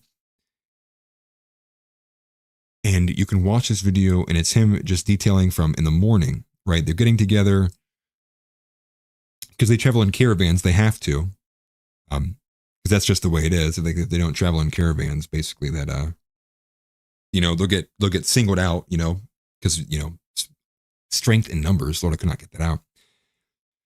But as it goes, as they were slowly at the beginning, you can see this guy, he has a gun. They were getting creeped on as they were going through. You can see he's got the gun here in the right hand. He looks up to the mountainside. Yep, there's more. They call them settlers the entire time, but obviously they were a bunch of Jews looking to make sure that their land isn't being settled on or being further driven out. And so it's a small caravan. I don't know if he says how many cars there are, but it's like 3, 4, or 5 of them. They're all like these beat up cars just traveling on these dirt roads. They leave, they take a different route because that guy's blocking the route. Then he goes here, right? So then these farmers are on screen. What you have end up happening is these farmers are checking their plots of land. They're just going all together, and his trees are barren, and so he doesn't have much reason to stay there. He's just curious why they're barren. It ends up getting further along, right? They're like, oh, the trees are barren. He's taking photos. Like, that's curious. Maybe somebody came through here. Maybe animals got them. They get back in their car and they leave. But when they try to get to the other side, there's soldiers waiting at the top of the hill. And this is the IDF. So they approach, they get up the hill, and the IDF is up the hill. He talks to them. He tries to question them. He tells them he's an American. But the issue is behind them, they're settlers, and they fear that there may be violence. So that's what ends up happening. So he records this, he's talking to them, he's like, you speak English? I'm an American press. And get through here. He alleges, this is where everything changes. He alleges that as soon as they pull up to past that little checkpoint where they're at, the soldiers speed off. And they leave us with 2 settlers on an ATV and 1 has a gun. He says there's also a few other farmers with a car with a smashed windshield. So he's obviously very confused. He gets in a new car because he wants to get moving. And they're not sure what's going on. And this smashed car gets stuck. So he wants to help. And you could see some of the shape of these cars. If I pull back a little bit, like the tires completely destroyed. Right? Like there's no air in it, obviously. They're just trying to get it to be decent enough to be able to run on like these dirt roads in the middle of the Middle East. But from there, he gets it to work a little bit. They push it, but they can't move that much because the caravan's just moving slow and it's on these dirt roads. And then they say once they pass that spot with the checkpoint, 15 to 20 settlers appear out of nowhere and begin hurling huge stones and chasing them out with clubs. Everybody starts running. Now, I'm going to avoid even tempting YouTube with the violence that is shown in that video. So I'm going to hold it off here, but you can find that on X. Just look up Jasper Nathaniel IDF. And what you end up seeing in this clip as it goes out is rocks start flying. People with clubs start coming in. They all have their faces covered. The worst part about the video is there's some random lady who's tending to her little plot of land with her olive tree. And the guy watches and he's like screaming. He's like, no, because he sees it about to happen. One of these settlers runs literally with a club with what looks like either a bone or a rock at the top, like a makeshift axe. And he hacks this woman, not just once, but multiple times. He beats her unconscious. He knocks her to the ground. He starts beating her with it. And then eventually he's got to abandon the car. There's a crazy clip. Let me pull this one up. This one actually you need to see. There's this crazy clip of later on in this instance. Let me find this actually. There's a clip later of this instance where he's getting out of the car, right? So they're being chased. Look at him. So he's recording this on his phone. You can see his phone in his hand. Do you guys see that? Let me full screen this. So there he is with his phone in his hand. And he's like recording, like this is out of a movie, dude. Like he's like the one white guy in like a foreign land being chased. Like, is this not a scene from Indiana Jones or something? Right? Like he's like running. He's like, and it's like a bunch of Indians behind him. I swear to God, that's a scene from Indiana Jones. But he's taking off and you can see they're like trying to get in the car. There's somebody else, I believe. I think it's the driver. I think the driver either bailed before he did or afterwards, but I can't remember. But I think I read in one of his posts, he had a bunch of these like diary posts. I think I had read, oh yeah, that's when they get the driver out. He went out the backside. Okay. That's what I thought. So there's multiple people that were there. No, that's not the driver. They had picked up somebody else extra. I know I'm bouncing all over the place. But he had said like once the driver was there, who he was like assigned to and was like the only person he knew, got out of the driver's seat and just took off. It was like him and a guy they had picked up from previously down the road who had his car got taken over too. So then he just like, you're in the foreign country. The one guy you're assigned to just gets taken. And now it's like, and you're surrounded by a bunch of people wearing turbans and yelling a foreign language, throwing rocks at you. It's like, yeah, dude, I'm in danger is an understatement. So he begins, taking off and running. But you can see this here. I don't know if I had on screen, make sure I didn't. But like, taking off. This guy right here is the other farmer who was picked up. And you can see the guy behind him throwing stuff at him. Just insane. It's like a herd. And he said like 15 to 20. I think you can clearly at least say 15 just from the heads that you can see all here chasing them. And they abandoned the car. And, kind of crazy just to think that somebody had seen this. Like you can see the name this account's from, Muhammad Zaglaw. It just so happened to catch the ongoing of the event going on and records it. But later on in his video, he at the end of it, he goes back to go help the woman while he has a chance. And when he does so, it's kind of because it's like the people are kind of dispersing and they're chasing all these random people out there. He goes back because he wants to check on the woman because he's just like, he's got nowhere to go. His driver's gone. The car's taken. So he goes back to just help the woman because it's like the only thing he thinks of being able to do. And when he goes back there, she's covered in blood. She's completely knocked unconscious. I mean, like blood's all over her face. And the group's kind of dispersed from there. They kind of left that over. But the cars that had been abandoned previously were all torched, just lit up in flames. Just absolutely all torched. It's just, yeah, the world is nuts, man. But here's where the story actually takes a step away from this. Now, this is kind of a story in and of itself, right? Kind of a crazy, wild story. Here's where the story takes to another level. The U.S. Embassy told him to fuck off, that they're not going to help him. So he posted these tweets, and this is kind of the more viral aspect of the story. It's him actually in communications with somebody from the U.S. Embassy. And so he says the U.S. Embassy, and then it hides who they are. So take it with a grain of salt, right? But if he's willing to stake it, they can stake it.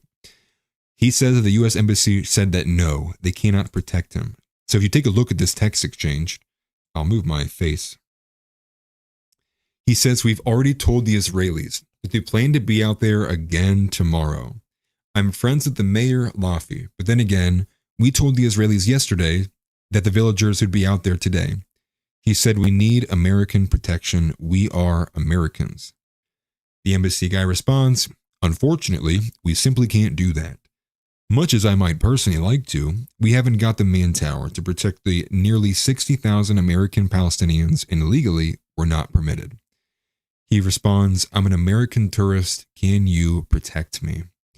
Now the second screenshot. So he's answering, he's like, can you protect me? The embassy officer says, unfortunately, no. The protection of American citizens is always the responsibility of the host nation government, which is why we pull our embassies out of places that host nation can't or won't protect them.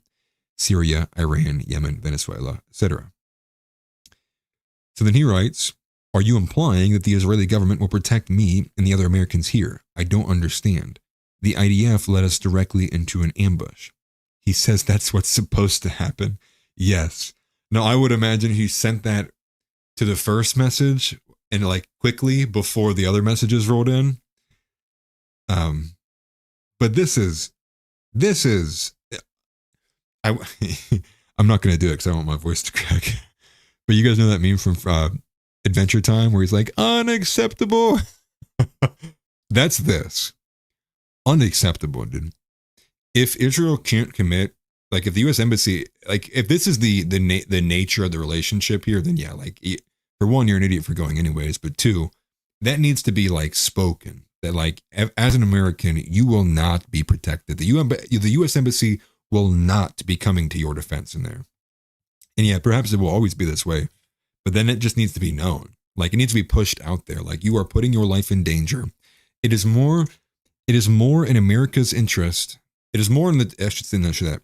It's more in Trump's interest and the administration and the government of this nation to not do anything than it would be to prioritize the interest of the American people.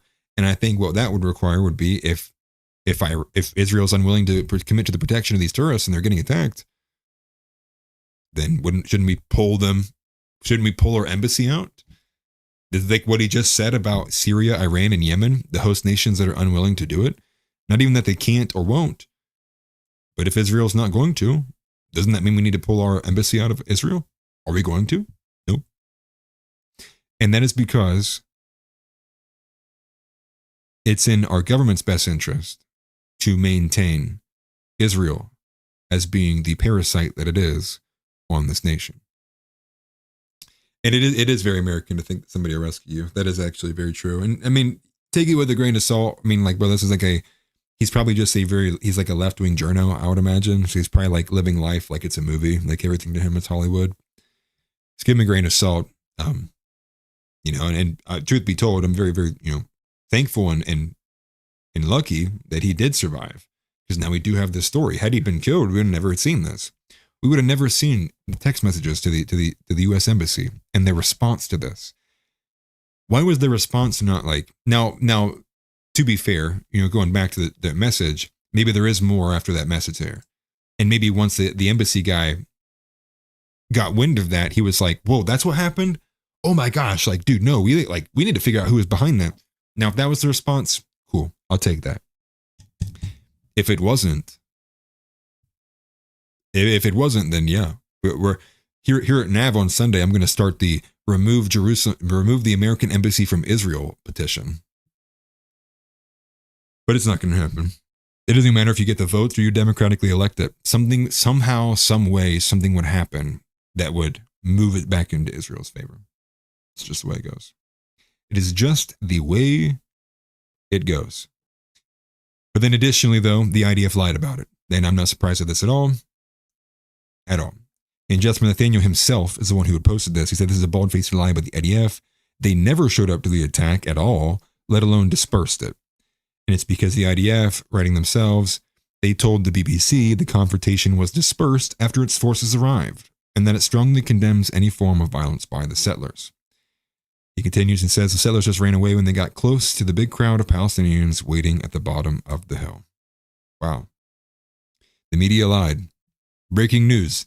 Dun, dun, dun, dun, dun, dun. More at 11. Yeah, they're going to lie. It's just the way it is, man. They're going to lie. They hate you. They're going to lie. They serve Satan. They don't serve God. They don't serve Jesus. They hate when you even say his name. They serve degeneracy. They serve feminism. They serve globalism. They serve this idea of all things being equal. They serve delusion. They serve a false reality. They serve anything and everything that is and will take and destroy and kill the good in society. That's what they will support.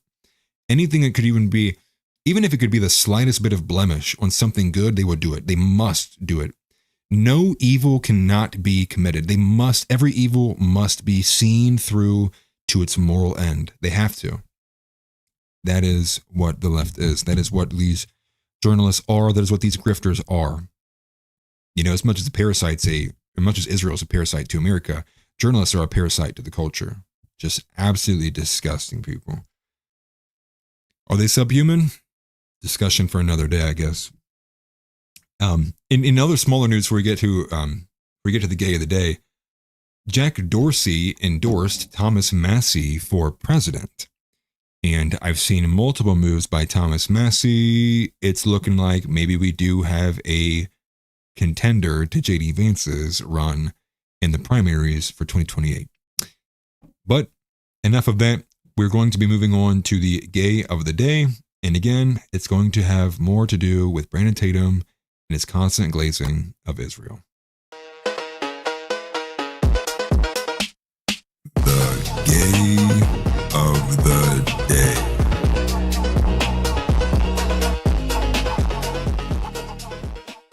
So the gay of the day today is 3 parts.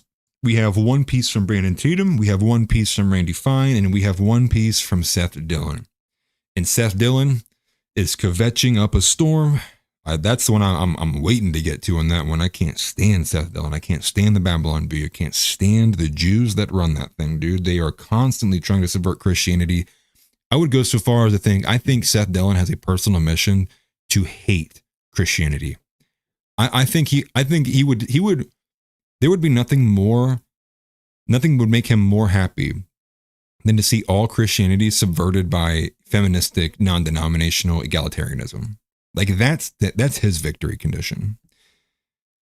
But here's the gay of the day. This is Brandon Tatum. He is an absolute slave for Israel. Put it on screen here. This is from the Shadow of Ezra. Now this is more of the same, but this is crazy. So YouTuber Brandon Tatum is calling on all Christians to stand with Israel immediately, saying his stance will never change unless the Bible does. No joke. Repeating the line. Repeat the line, Ted. This is what Ted Cruz got absolutely crucified for.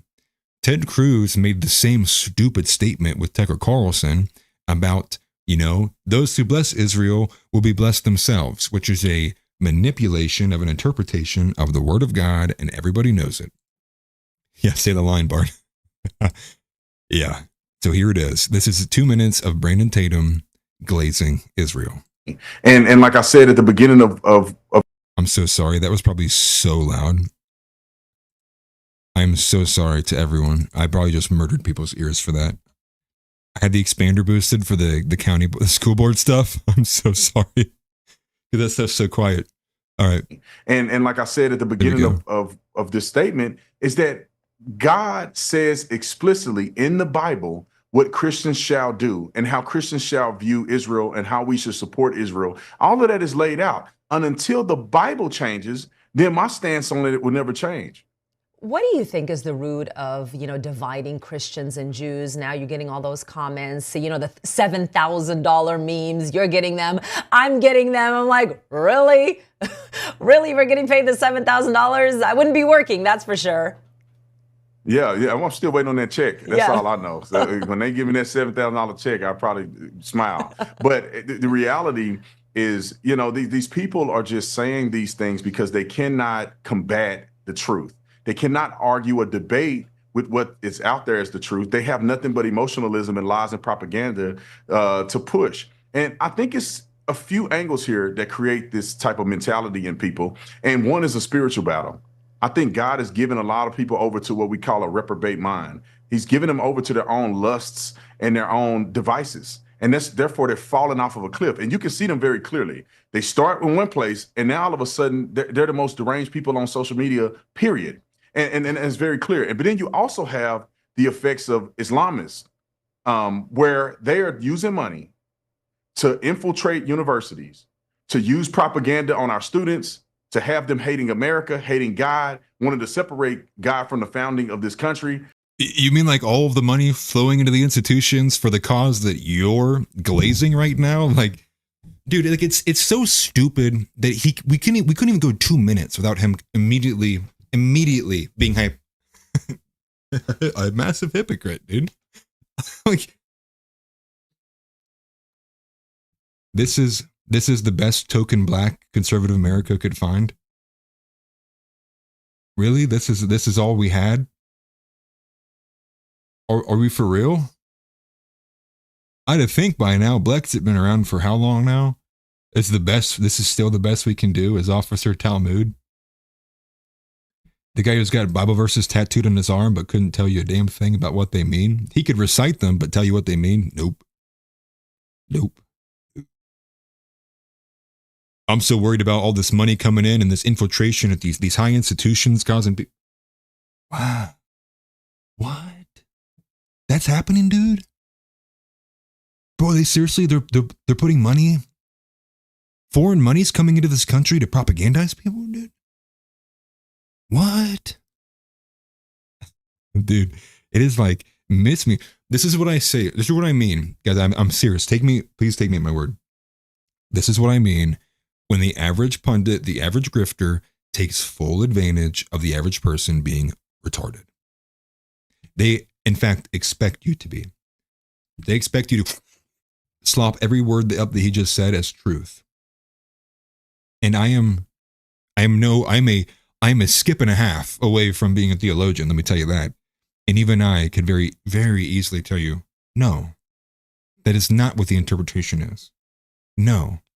In fact, using that interpretation actually begins to open itself up to a bunch of contradictions inside the Bible. It's not what the verse meant. And nowhere does it say that verbatim at all, dude. It is a manipulation of an interpretation of God's word. But, we got 30 seconds left. What else does he say? And they're also using it, and I think they're using it in influencers. They have bots on social media. They have influencers out here, whether on the right or the left, out here pushing stupidity. And we see it on campus all the time. These people are out here promoting a country, or they're promoting an area like Gaza, where if they ever went over there, they'd probably get killed. And so we have some of that being people that are just low information voters, like we would say, people that just don't have enough brain power to look this up over themselves. Dude. We have the spiritual aspect, and then we have the. I can't, dude. Get this dude off my screen, dude.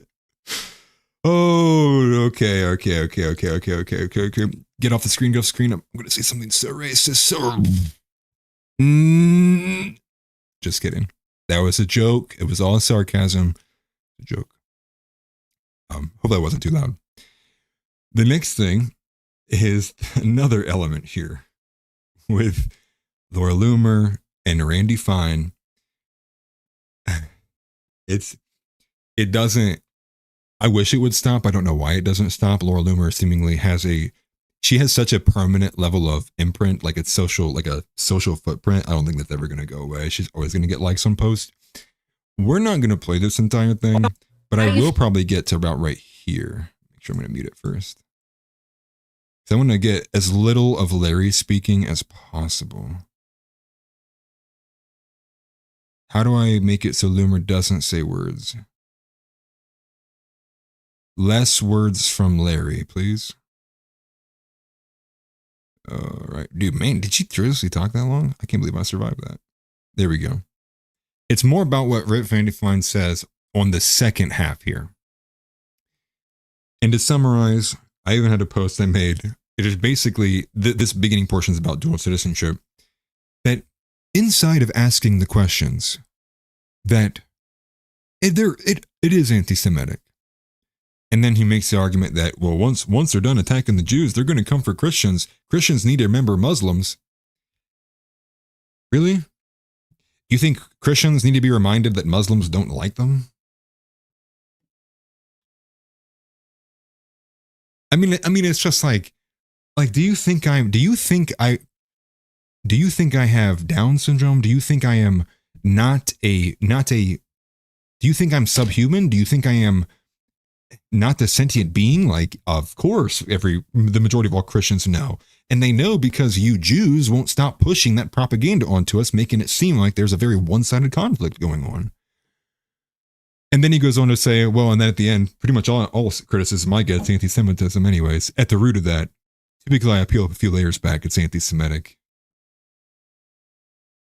All right, bear with me. 1 minute and 20 seconds of Laura Loomer and Rep. Randy Fine.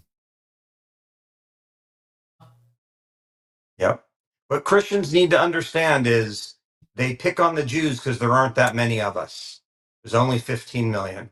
And today they come for the Saturday people. Tomorrow they'll come for the Sunday people. And I think we're closer to it because we've been the ones who've been targeted. But make no mistake, guys like Mamdani. I'm going to stop it right there, dude. I literally watched. I read a very disgusting story earlier today because there's a genocide happening in Nigeria from a lot of Christians.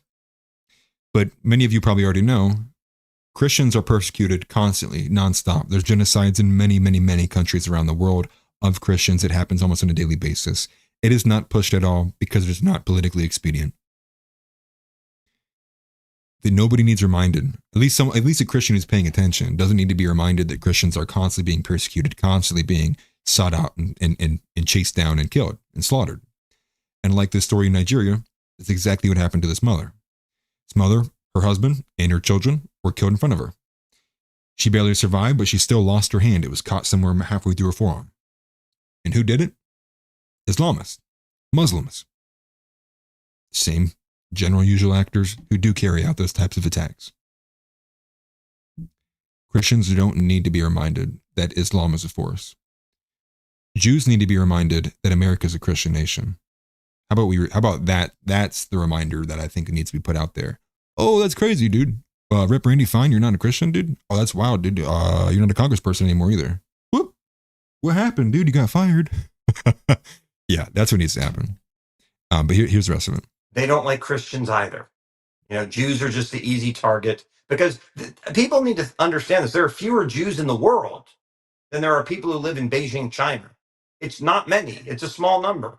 And I think, but I've learned in my life, I had a lot of anti-Semitism when I was a kid. I've learned in my life, when I peel back the onion on most of the criticism I get, sometimes it's on the surface, sometimes I have to go 2 or 3 layers down. But when I get 2 or 3 layers down, I usually find out that it's anti-Semitism. So I'm just used to it and I live with it. But no, never been a dual citizen, and never thought about it, never been one. Yeah, so usually when I'm looking at the criticism and I peel it back a little bit, until it turns out they're anti-Semitic. Like, dude, this guy is like nonstop posting like war porn and gore porn. Like, he almost might be worse than Lindsey Graham. He's like, kill them all, bomb the children. He's insane, dude. And then, oh my bad, it's this one from Hook. He says, let's bring up these black Christians and look at their actual beliefs. They do the voodoo Christianity. They're not actual Christians. Listen, that's actually a great topic for another day. I might forward that one to outside the Everton. Between like Ethiopia, Nigeria, Haiti, all of the other kind of like odder, less inside the group. Ooh, that's not good. Oh, boys, is it coming? Oh, brother, dude. Oh, dude. Oh, it's coming. It's coming. For those who aren't familiar and may not be aware of what I am highlighting here, this is Tix Bomber highlighting that girl Casey just let people know that Base Lore's channel was banned. Base Lore does a lot of similar stuff to me and that girl Casey. We cover a lot of Nick clips. I do actually watch more of that girl Casey just because she's in the Discord. That is not good. I actually saw a video from Base Lore yesterday. Yep, I'm going to have to get on Odyssey and Rumble probably immediately. They're going to come for all of us. And funny enough, simultaneously they're banning that Base Lore. We're committed to free speech. We're going to open a pilot program for people to be brought back in. It's such a joke, dude. It is such a joke. And Cozy, too. Cozy's a good one. Man. Writing's probably on the wall. If Base Lore got taken out, dude, I think I crossed the line more than he does, dude. Oh, that sucks. All right.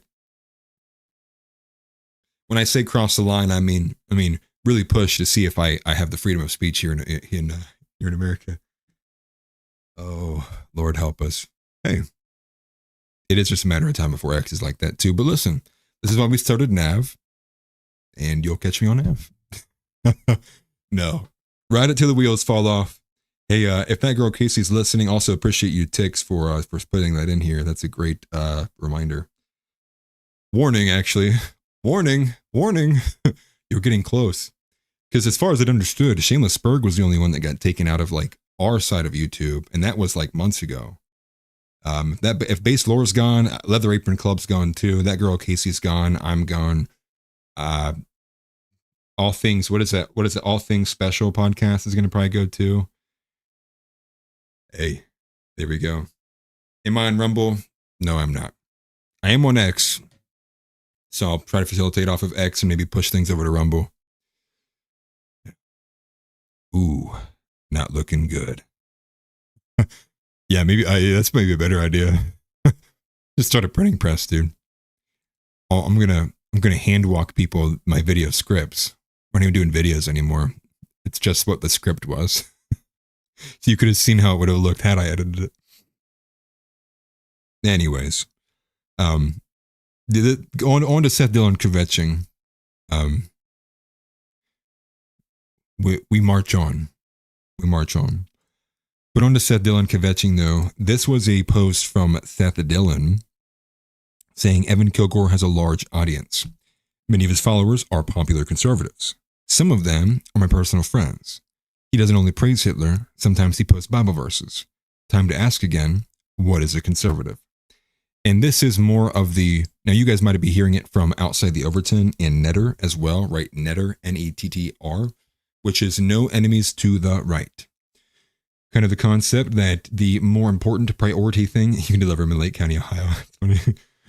The bigger priority with no enemies to the right is that we do need to begin to start purging away some of the bad ideas from the left that are still remaining in the sphere. Seth Dillon and Ben Shapiro and many in that gatekeeping circle say no. No, we do have enemies to the right, and they won't stop until everybody agrees with them exactly who those enemies are. So he's been on a campaign. He was targeting Matt Walsh initially because Matt Walsh, again, was scolded by Ben Shapiro over the same thing, and then they went back and forth a little bit. Now here Seth Dillon's targeting Evan Kilgore, and to be honest, I think Evan Kilgore might be gay. It's one of the gayest profile pictures I've ever seen, but, you know, it is what it is. But what was the post? It's Morgan Ariel saying everybody loves Hitler and if they're too afraid to say it out loud. And then Evan Kilgore says the painter was right. So this is enough to cause Seth Dillon to go on a witch hunt. He won't stop until the rest of the right-wing sphere agrees that, yes, we as conservatives need to start tone policing people. Not going to happen. Seth Dillon, get out of this party. I've asked multiple times if you want to be a liberal to take yourself, Joel Berry, and James Lindsay very far, far, far and away from this political spectrum, and you can do whatever you want with your own party. Instead of constantly not only just subverting my party, I hate it, not even my party, but subverting conservatism. And additionally to that, you're subverting Christianity. Yeah, whoever said that, Seth Dillon must go, I completely agree. Yeah, don't even care where. Seth Dillon must go. Whether that's Venezuela, whether it's back to Israel, don't matter. Seth Dillon must go. Okay. That kind of here at the end here, we'll cover one last topic. It will be the community submission. Somebody did send me this viral moment from Candace Owens on Piers Morgan. Wanted me to cover it a bit. I have a lot of Candace fans who are, don't be shy, but I do have a lot of fans in here who are, Candace first kind of people. And that's totally fine with me. And they sent me this because they said Candace Owens is on fire. And I would have expected it to get a lot more play than what it did. And I haven't seen much from it. You would expect to see more clips from this actual segment. But Candace Owens was on Piers Morgan recently. And she argued that Netanyahu is war criminal. And that'll be the community submission of the day. This is today's community submission. So the community submission here, this is going to be a short video clip. We're going to be putting it on screen. We'll watch it in its entirety. And this is from Piers Morgan. And this is Candace Owens making Piers Morgan speechless. Going hard in the paint on Netanyahu, as well as other beliefs she has about October 7th. Here is Queen Candace. Do you think he's a war criminal? Yes. I believe he's a war criminal. And I think that the issue is how much power he has, particularly in America. And I want to make sure that I'm just crossing or I guess making that clear to people across the pond. In America, we have lobbying. You guys don't have lobbying here. And so this is why it might seem... We do, but not to the same degree. Yes, like AIPAC spent $100 million in our elections. And what that means is that they're able to write fellowships, they're able to pay journalists, they're able to pay people to attack and take down people who speak against their initiatives. And they are, AIPAC, I would say, is very much pro-Likud party, pro-Bibi Netanyahu. And this is why you have seen people like me being attacked where they have been attacked for what I believe is just a human stance on what's happening to the Palestinians. I don't care if you had flipped it, if it had not been Israelis, if it had been, if it had been Christians doing this to Muslims, I would say the exact same thing based on the images that I've seen. But there is a ton of evidence that Bibi Netanyahu allowed October 7th to take place, including the things that we found out, because I now read Haaretz daily to You don't actually think he knew it was going to happen? I don't know what she's about to get into. I'm watching this for the first time, longer than the first 15 seconds, and reading the caption. I had brought it up to you guys, I believe, the beginning of the week last week, but there was supposedly a testimony given from a IDF soldier who was in a mortar battalion who does allege the timeline of events that he gives does make it seem like there was a stand-down order given for an extended period of time. Now, I've not seen much since I've seen that initial video. Typically, I take those things with a grain of salt because it's in a foreign language. You can never trust the captions. He could be saying that he just ate a big, what Titan said, he just ate a bunch of chocolate cake and he needs to go to the bathroom really bad. You don't know. And I don't speak, I don't speak Middle Eastern. Speak English. So here's more on that. Well, let's just talk about the facts. We don't have to speculate on that. What we do know is that they did intercept the hostage plan before it took place, right? The 250 hostages that came out in Haaretz media. We also know that Egypt gave them a warning that the attacks were going to take place. Egypt said that they were being ignored. That was a fact. I've been to Israel. Have you been to Israel? We know it's the size of New Jersey. We know that it takes 15 minutes to get from one end to the other. And we know that every 5 feet, there's a person in your face holding a gun. That attack went on for 2 hours without interruption. I find that hard to believe. And this gets to the, I guess you could say, the nucleus of the corruption trial against him, when now he's even arguing with the IDF minister who he fired, Yoav Gallant, am I saying his last name correctly? Where they're saying that some funny stuff happened on October 7th, and they are explicitly accusing him of feeding lies to the Western media. This is crucial. And this could be the undoing of everything. If we find out that he had prior knowledge, and we do know for a fact that he said that he intentionally wanted to take over Palestinian territory, you should find that clip and play it on the show, because it's very significant when he asked the reporter to turn off the camera, and then he starts speaking about his plans for the Palestinians. This was years ago. I think Bibi Netanyahu is a monster, and I think the people that are still standing by him and supporting him, I wouldn't want to have that on my conscience. And there's Candace, Queen Candace ripping Pierre's a new one. And I'd even kind of cataloged that a little bit, which it seemed to me that Piers Morgan was shifting pretty heavily on the Israel subject. And I think whether it's just because he was feeling the financial pressures, maybe it's kind of the same with the political grifting. You're kind of trying to feel where the wind's blowing. It's like, maybe if this narrative does overtake that narrative, I should switch sides to, always stay ahead of it, be on the right side of history. But maybe there's an element where he actually does see it. He does find it to be, some level of truth to it. And so he's now a lot more open to this. But maybe he just likes always playing controversial stuff for clicks and money. And maybe that's really what it's all about for him. I don't know. I've never met Piers Morgan. But it's clear that, again, the window's moving. The conversation is changing. But like we just got reminded here from Tix and from that girl Casey and Base Lore Club, it looks like it can all be taken like that. And that's the issue. And I'm going to be honest. Can you imagine a period of time where Nick is being allowed to constantly go on other people's YouTube channels, but then the clippers of said guy are being banned? Very curious. Very, very curious what that dynamic is. So with that, guys, this has been accurate. It's been offensive, and hopefully it's been offensively accurate. I will have more coming tomorrow, actually more of an actual standard video you're used to expecting from me. I would hope I may be a bit laggy behind on video production this week, just because I'm working on things like developing an intro and some drops and some intro music for the Gripper Report that it's set to air this Saturday with me and Josh, but we have more to talk about that. So understand everything's working. So give it some time. Yes, Christ is King, as always. Always Christ is King. And thank you, Michigan Groiper. Make sure you definitely smash the like button if you've not already. Otherwise, I will think that you love Israel.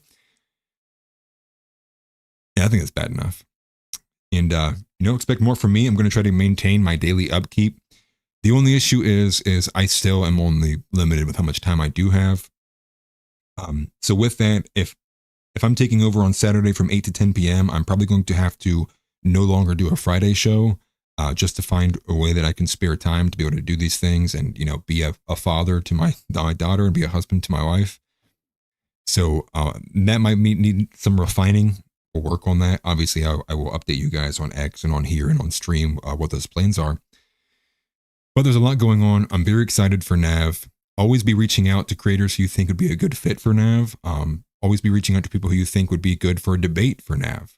And I think one of the ones we're looking to air very recently, against John Ward, I think, I don't know if anyone else is going to be involved, but it's going to be about Tyler Robinson. A debate about somebody who does genuinely think Tyler Robinson did it versus somebody who thinks, no, they didn't. And we'll start to try to do a bit more debates and stuff like that as well.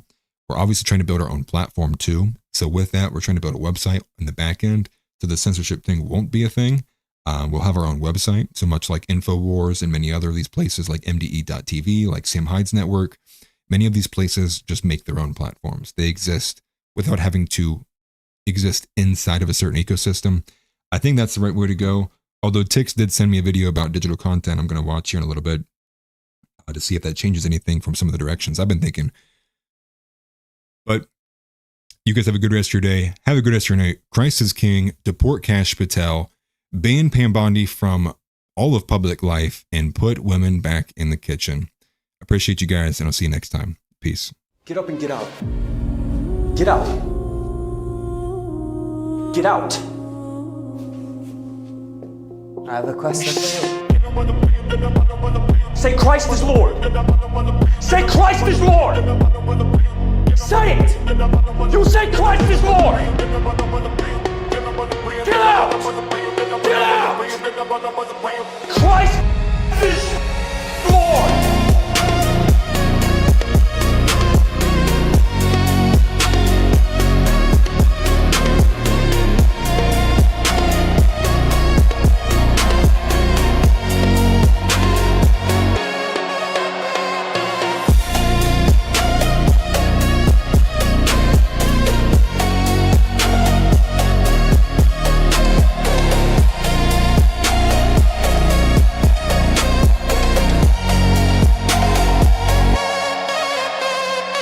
Offensively accurate.